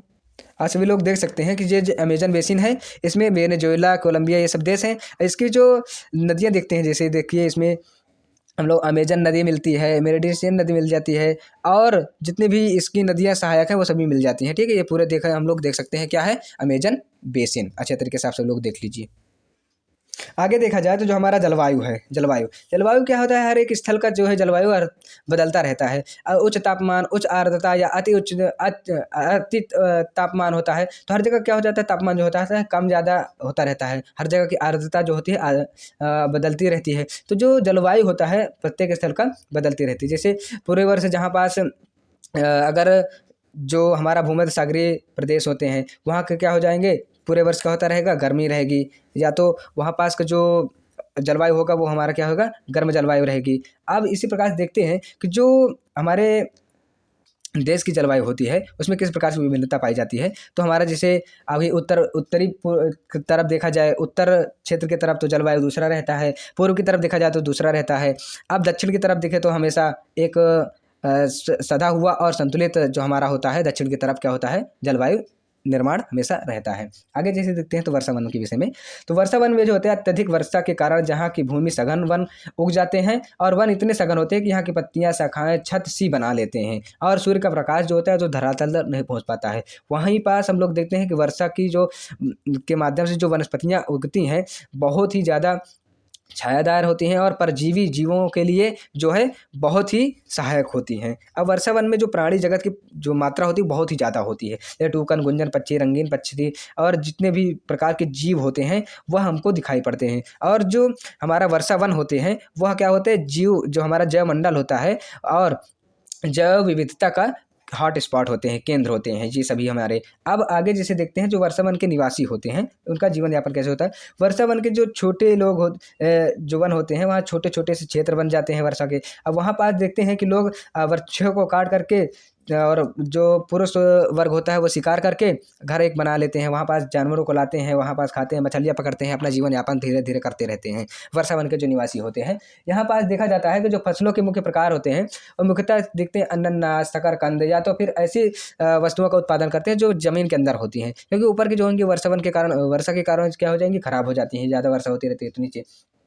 अब यहाँ की जो कृषि पद्धतियाँ होती हैं बहुत ही नगदी फसलों पर जैसे वो रहता है कि जैसे जो भी हम जैसे मक्का हो गया, कोको हो गई, ये सब चीज़ों प्रकार की जो खेती होती ज़्यादा होती है, आलू हो गया, ये सब प्रकार का। अब जैसे गंगा ब्रह्मपुत्र के जो बेसिन वो उसमें का जीवन जो यापन है उसका देखा जाए तो जो गंगा और ब्रह्मपुत्र की सहायक नदियां हैं वह मिलकर के भारतीय उपमहाद्वीप में गंगा ब्रह्मपुत्र बेसिन का निर्माण करती हैं। इसके विषय में जिसे देखा जाए तो इसमें घाघरा, सोन, चंबल, गंडक, कोसी जैसी गंगा की जो सहायक नदियां हैं वो सब मिल करके इस अववाहित क्षेत्र का निर्माण करती हैं। और जब हम देखते हैं कि यहाँ पास जो गंगा एवं ब्रह्मपुत्र के मैदान, पर्वत एवं हिमालय के गिरिपात तथा सुंदरवन डेल्टा तक जाती हैं तो यही बेसिन मुख्य विशेषता इसका जो हो जाता है कि वहाँ पास जाकर के जो सुंदरवन का डेल्टा है, विश्व का सबसे बड़ा डेल्टा बनाता है, वह निर्माण होता है। इसी में देखता है कि जो चाप झीलें मिल जाती हैं, बनती हैं और यहाँ मुख्यतः मानसूनी प्रकार की जो हमारा मौसम हो जाता है और शीत ऋतु में ठंडी हो जाती है और ग्रीष्म ऋतु में गर्मी हो जाती है। अब आगे जैसे हमारा देखते हैं कि महत्वपूर्ण जो इसके विषय में जानकारियाँ हैं उसको देखते हैं। जैसे हम लोग देखते हैं कि जो जनसंख्या घनत्व शब्द है यहाँ पास देखे, जिससे अभी हम लोग वर्षा वन के विषय में देखे थे कि हॉट स्पॉट होते हैं, तो जनसंख्या घनत्व का अर्थ होता है 1 वर्ग किलोमीटर क्षेत्र में रहने वाले लोगों की संख्या। उदाहरण जैसे हमारा देश है तो वहाँ पास 329 प्रति वर्ग किलोमीटर पर लोग रहते हैं और पश्चिम बंगाल हो गया तो वहाँ 1029 में है और जैसे बिहार हो गया तो वहाँ 1102 लोग रहते हैं। प्रति जनसंख्या क्या रहती है, प्रति किलोमीटर के रेंज पर जनसंख्या रहती है। और शब्द जैसे देखा जाए तो जूट, बांस एवं सिल्क से बने हस्तशिल्प एकत्रित जो होते हैं वो सब चीज़ें हमारे वर्षा वन एवं मानव की जो अन्य अन्य क्रिया होती हैं उसके आधार पर होती हैं। और जो उष्णकटिबंधीय वनों के आधार पर जो हमारे आकृतियाँ निर्माण की जाती है वनस्पतियों से, और जो मैंग्रोव वन होते हैं उनसे जो हम लोग प्राप्त करते हैं, शंकुधारी वन होते हैं उनसे जो हम लोग प्राप्त करते हैं चीड़, देवदार, इस प्रकार के वृक्षों से जो हम लोगों का जो मानव रूप से जो अपना क्रिया करता है उससे उनकी लकड़ियों से जो उत्पादन प्राप्त करता है, जैसे बनाता है माचिस की तीलियाँ बनाता है या तो फिर जो खिड़कियाँ बना लेते हैं या तो फिर जो ढकने के लिए या वहाँ से जो फल फ्रूट्स उत्पादन होता है उसको व्यापार के माध्यम से ले जाने के लिए जो बॉक्स बना दिए जाते हैं, इन सभी के माध्यम से वहाँ के जो जीवन यापन वहाँ के वर्षा वन निवासियों का जो होता है। आगे देखते हैं जैसे अभी इस वक्त हम लोग देख रहे थे कि नदियों के विषय में थोड़ा सा, तो गंगा नदी के संरक्षण के लिए जो नमामि गंगे कार्यक्रम को शुरू किया गया था। आपसे लोग इस बीच को जान जाइए, अगर प्रश्न आता है कि गंगा नदी को शुरू करने के लिए क्या नमामि गंगे कार्यक्रम शुरू किया गया था। आगे बढ़ते हैं अगले चैप्टर की तरफ। आप सभी लोग बता देंगे जो हमारा अंतिम चैप्टर की तरफ पहुंच गए हैं। तो जैसे हम लोग देख सकते हैं कि समझ जाने पेड़ पौधे जैसे रेगिस्तान के जीवन है, वहाँ का जीवन यापन कैसे होता है, तो उसके विषय में थोड़ा हम लोग जानकारी करेंगे आज के पाठ में। इसमें तो पेड़ पौधे, पशुओं एवं मनुष्यों के जल ही जीवन होता है, ठीक है। अब जरा सोचिए कि जहाँ जल पीने के लिए जल ना हो, मवेशियों को चरने के लिए घास ना हो, फसलों के लिए उगने के लिए जल ना हो, ऐसे स्थान पर किसी जीव का जीवन किस प्रकार से कितना कठिन तरीके से होगा, तो हम लोग इसी जीवन के विषय में जानकारी करेंगे कि रेगिस्तान में कैसे जीवन होता है। आज हम विश्व के उन स्थानों के बारे में पढ़ते हैं जैसे कि अत्यधिक कष्टकारी तापमान में जीना सिखाता है और हमको आग की तरह गर्म है तो कुछ बर्फ की तरह ठंडे हैं। इस प्रकार के जो रेगिस्तान होते हैं विश्व के, उन क्षेत्रों के विषय में जानकारी प्राप्त करेंगे। कम वर्षा, विरल वनस्पति एवं चरम तापमान होते हैं। इन क्षेत्रों के तापमान के आधार पर ही इनको रेगिस्तान गर्म या ठंडे हो सकते हैं। इन दो प्रकार से बांटा जाता है। जैसे गर्म रेगिस्तान होता है हमारा जो है, जैसे सहारा का मरुस्थल, ठीक है। विश्व एवं अफ्रीका महाद्वीप के मानचित्र पर देखते हैं हम लोग, तो जो उत्तरी अफ्रीका के बड़े भूभाग पर फैले यह सहारा का रेगिस्तान का मरुस्थल होता है, यह विश्व का सबसे बड़ा रेगिस्तान है। यह लगभग 8.54 लाख वर्ग किलोमीटर में है। कितने? 8.54 लाख वर्ग किलोमीटर में है। यह सहारा रेगिस्तान 11 देशों से घिरा हुआ है। अब जैसे इसको 11 देश कौन से हैं? अल्जीरिया हो जाता है, चाड हो जाता है, मिस्र हो जाता है, लीबिया हो जाती है, माली हो जाता है, मॉरिटानिया हो जाता है, मोरक्को, नाइजर, सूडान, ट्यूनीशिया एवं पश्चिमी सहारा। इससे इतने जो 11 देश होते हैं उन सभी से इनका क्या हो जाता है, इतने देशों में यह फैला हुआ है। रेगिस्तान के बारे में अगर सोचा जाए तो जहाँ कह सकते हैं कि यहाँ पास रेत का दृश्य दिखाई देता है सबसे ज़्यादा। यहाँ पास रेतों का ढेर दिखता है हम सभी लोगों को। अब और यहाँ पास जो देखते हैं कि जो मैदान होते हैं वो चट्टानी मैदान सतह होते हैं, उठे हुए पठार हुआ करते हैं, और जो सतहें होती हैं वो 2500 मीटर तक की अधिक ऊंचाई तक की हो सकती हैं। आगे देखते हैं, तो इस चित्र के माध्यम से देखते हैं कि कैसे हम लोग जो अफ्रीका का सहारा का मरुस्थल है उसको देख सकते हैं। जो ये सहारा का मरुस्थल है यही है। अब देखिए हम लोगों पूरे देशों को बता दिया है। आज सभी लोग देख लीजिए, सूडान, चाड, नाइजर, माली, मॉरिटानिया, पश्चिमी सहारा, मोरक्को, ट्यूनीशिया, अल्जीरिया, लीबिया, मिस्र, ये सभी पूरे जो देश थे ये सभी इसमें आते हैं। अब ये सब हम लोगों ने देख लिया। अब आगे चलते हैं। अब जैसे देखा जाए तो जो हमारा गर्म रेगिस्तान होता है वहाँ का जो जलवायु होता है, यहाँ की जलवायु अत्यधिक गर्म एवं शुष्क होती है। यहाँ वर्षा की ऋतु अल्पकालीन के लिए होती है। यहाँ आकाश बादल रहित होता है, निर्मल होता है। यहाँ नमी संचय होने की अपेक्षा तेजी से वाष्पित हो जाती है। दिन अविश्वसनीय रूप से गर्म होते हैं। दिन के तापमान हमेशा 50 डिग्री के सेल्सियस से ऊपर तक जाते हैं, और जिससे रेत एवं नग्न चट्टानें जो होती है अत्यधिक गर्म रहती हैं, और ताप के विकिरण के कारण चारों तरफ कुछ गर्म जो होती हैं वह सभी हमको एकदम से जलाती हुई प्रतीत हुआ करती हैं, ठीक है। अब यहाँ का जो तापमान जैसे रात का देखा जाए तो 0 डिग्री तक हो जाता है, या तो तापमान गिर करके हिमांक बिंदु के नीचे चला जाता है। अब जैसे देखा जाए वनस्पतिक जो यहाँ होती है, वनस्पतियाँ होती हैं वो किस प्रकार की होती हैं, तो सहारा रेगिस्तान या अन्य प्रकार के जो गर्म रेगिस्तान है वहाँ पास कैक्टस, खजूर के पेड़ पाए जाते हैं, और यहाँ जो ये होते हैं मरु उद्यान, खजूर के पेड़ों में घिरे हरे द्वीप पाए जाते हैं। जैसे मरु उद्यान जिसको हम लोग बोल दिया जाता है, ये सभी जैसे यहाँ जो जीव पाए जाते हैं वो ऊँट, लगड़बग्गा, सियार, लोमड़ी, बिच्छू और सांपों की प्रजातियाँ पाई जाती हैं। छिपकलियों की प्रजातियाँ भी या प्रमुख जीव जंतु इस प्रकार के वहाँ मिलते हैं। अब यहाँ पास के जो लोग जीवन यापन होता है वो लोग कैसे रहते हैं, सहारा जैसे कष्टकारी रेगिस्तान या तो गर्म रेगिस्तानों में लोगों का जो निवास होता है बहुत ही कठिनाई से होता है। जैसे यहाँ देखा जाए तो बेदुइन या तुआरेग जैसे प्रजातियां शामिल होती हैं। चलवासी जनजाति के लोग रहते हैं, बकरी, भेड़, ऊँट एवं घोड़े जैसे पशुओं को पालते हैं, और उन्हीं के जो उत्पादन होते हैं उनसे जैसे दुग्ध मिलता है, उसी से अपना जीवन यापन करते हैं। उनके खाल से ही अपना जो व्यापार करते हैं, जूते बनाते हैं, उन्हीं के खालों से पानी के जो चमड़ा होते हैं उनसे बोतल बना लेते हैं पानी के लिए, और पशुओं के बालों से ही अपनी चटाई बना लेते हैं, कालीन बना लेते हैं, कपड़े एवं कंबल बना लेते हैं। उसी जो जानवर होते हैं उन्हीं के माध्यम से अपना जो जीवन यापन ज़्यादा तक करते हैं।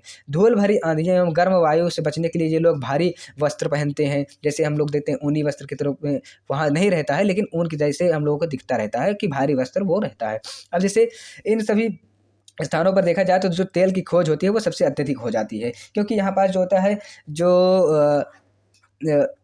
रॉक निर्माण होता है हम लोगों ने पहले पढ़ चुका है कि आग्नेय जो होती है जैसे लावा के निकलने से, तो आग्नेय, फिर उसके बाद हम लोग देखते हैं कि जो हमारी अवसादी शैलों, फिर कवांतरित शैलों का निर्माण होता है। तो इसी प्रकार से देखते चले जाते हैं कि यहाँ पास जो हमारे संसाधन होते हैं, खनिज संसाधन, वो अत्यधिक रूप से मिलते हैं हम लोगों को। और आगे जैसे देखा जाए तो हमारा आगे जो ठंडा रेगिस्तान होता है उसके विषय में जानकारी, जैसे हमारे देश में ही देखा जाए तो ठंडा रेगिस्तान किसको बोला जाता है, लद्दाख में ही। लद्दाख जो हमारा जम्मू कश्मीर में, तो जो हमारा वृहद हिमालय है लद्दाख, वो ठंडा रेगिस्तान के रूप में हम लोग देखते हैं। इसमें जैसे उत्तर में जो काराकोरम पर्वत श्रेणी है एवं दक्षिण में जो जास्कर पर्वत श्रेणी है उसी के बीच में यहाँ आता है। अब लद्दाख से होकर के अनेक नदियाँ बहती हैं, जैसे सिंधु नदी प्रमुख रूप से बहती है। ये नदियाँ घाटियों, पहाड़ियों में गार्ज का निर्माण करती हैं, महागड्ढों का निर्माण करती हैं। और लद्दाख में अनेक ऐसी हिमानियाँ हैं, जैसे गंगरी हिमानी भी हम लोग देखते हैं। लद्दाख की ऊंचाई जो कारगिल में लगभग 3000 मीटर से लेकर के काराकोरम में 8000 मीटर तक की ऊंचाई तक यहाँ मिलता है हम लोगों को। ऊंचाई के कारण यहाँ पास जो जलवायु है अत्यधिक शीतल एवं शुष्क होती है। इस ऊंचाई पर वायु परत पतली होती है, जिससे सूर्य की गर्मी की अत्यधिक तीव्रता महसूस नहीं होती है। हम लोगों के यहाँ पास देखते हैं जब बर्फ ज़्यादा ढका हुआ होता है तो वहाँ पास जो सूर्य का प्रकाश आता है वो तो परावर्तित ज़्यादा हो जाता है, तो वहाँ पास जो हमारी वायु है, जो पृथ्वी है, आपतन वह नहीं कर पाती है, अपने पास धारित नहीं कर पाती। इसलिए वहाँ पास देखते हैं कि जो गर्मी होती है, कभी-कभी जब वहाँ पास सूर्य का प्रकाश ज़्यादा पड़ता है तभी महसूस होती है, अन्यथा अत्यधिक समयों पर या ज़्यादा समयों पर वहाँ पास जो गर्मी होती है वह कम ही होती है। आगे देखा जाए जैसे कि रात के समय का जो तापमान होता है वो -डिग्री में चला जाता है, और शीत ऋतु में जो बर्फीला समय होता है वो हमेशा -डिग्री में ही बना रहता है। और जैसे यहाँ पास देखते हैं कि जो हिमालय होता है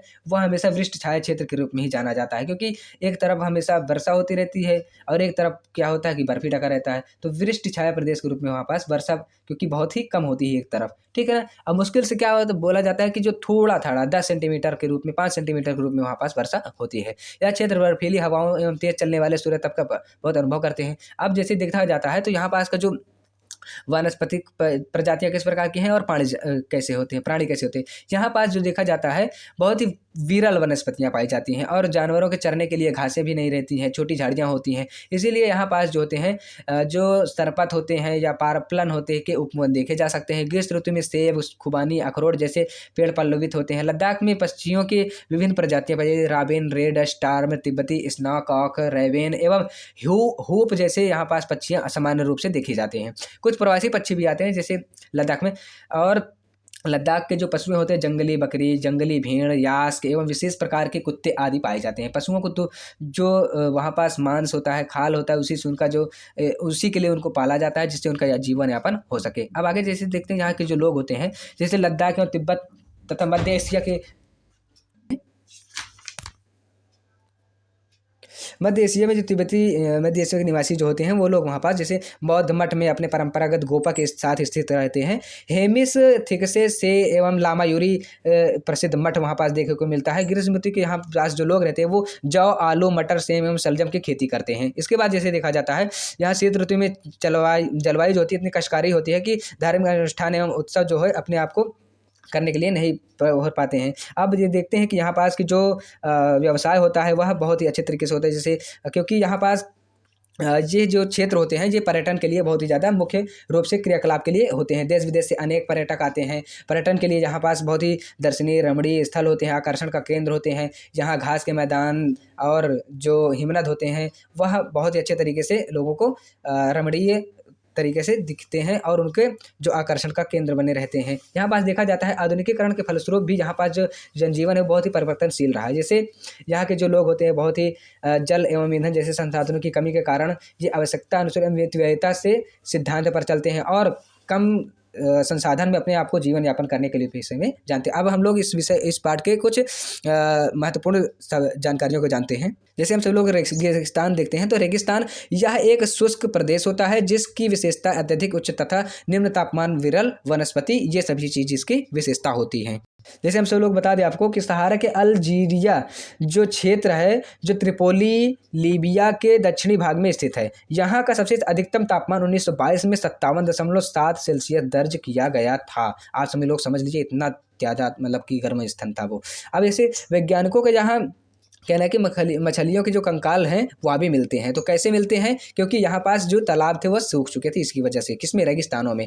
जब हम देखते हैं कि जब रेत को पवन उड़ाकर ले जाती है तो वहाँ गर्त बन जाता है, जहाँ गर्त में भूमिगत जल सतह पर आ जाता है, वहाँ मरुद्यान बनते हैं। ठीक है, ये क्षेत्र उपजाऊ होते हैं, ये लोग अपने आसपास निवास करते हैं, खजूर के पेड़ तथा अन्य फसलें उगाते हैं। कहाँ पास? जो मरुस्थल बोले हैं हम अभी, रेत उड़ा करके जो लेकर जाती है। और मोरक्को में टेलीफलाफेट मरुद्यान ऐसा ही एक स्थित विशाल मरुद्यान जो लगभग 13,000 वर्ग किलोमीटर के क्षेत्र में फैला हुआ है। आगे देखते हैं, जैसे कि हम लोग देखते हैं जो लद्दाख का भी शब्द हमने सुना था, तो लद्दाख 2 शब्दों से मिलकर बना है। ला का अर्थ होता है पर्वतीय दर्रा एवं दाख का अर्थ होता है देश, अर्थात पर्वतीय दर्रों का जो देश है या स्थल है या प्रदेश है वही क्या है? हमारा लद्दाख है।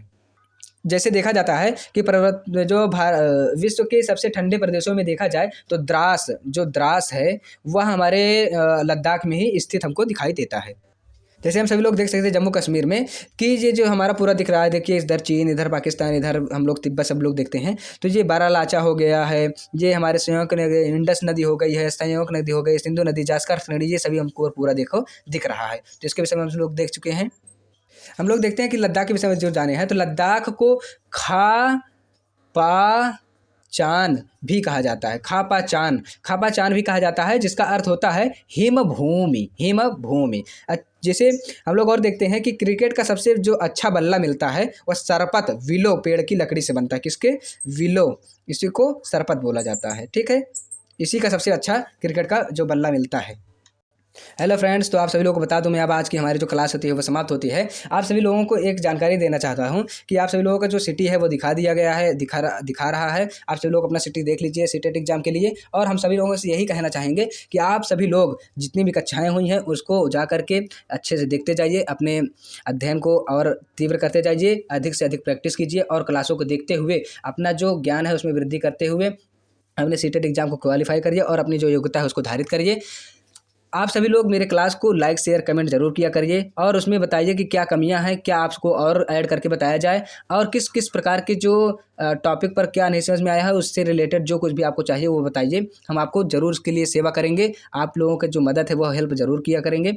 और मेरा यही कहना रहेगा कि अपने मित्रों को, दोस्तों को जिनका भी पेपर है या जिनको एनसीईआरटी से संबंधित कुछ भी इशू, कठिनाई सामना करना पड़ता है, वो उनको यह क्लास भेजिए। उससे जो है वह बहुत ही ज़्यादा लाभान्वित होंगे, क्योंकि बहुत ही शॉर्ट तरीके से आप सभी लोगों को पूरे चैप्टर को समझा दिया जाता है, पूरे पाठों को जो कि निचोड़ एकदम से ला करके रख दिया जाता है आप लोगों के सामने। आप सभी लोग ये देखिए कि जैसे हम लोग देखते हैं तो जो पाठ का एकदम सारांश होता है उसको ले आकर के रख देता हूं मैं, किस प्रकार से अच्छे तरीके से, जो भी पूरे मुख्य इंपॉर्टेंट जानकारियों के साथ साथ में और पूरे फैक्ट के साथ में, किसके साथ में क्या क्या हो रहा है।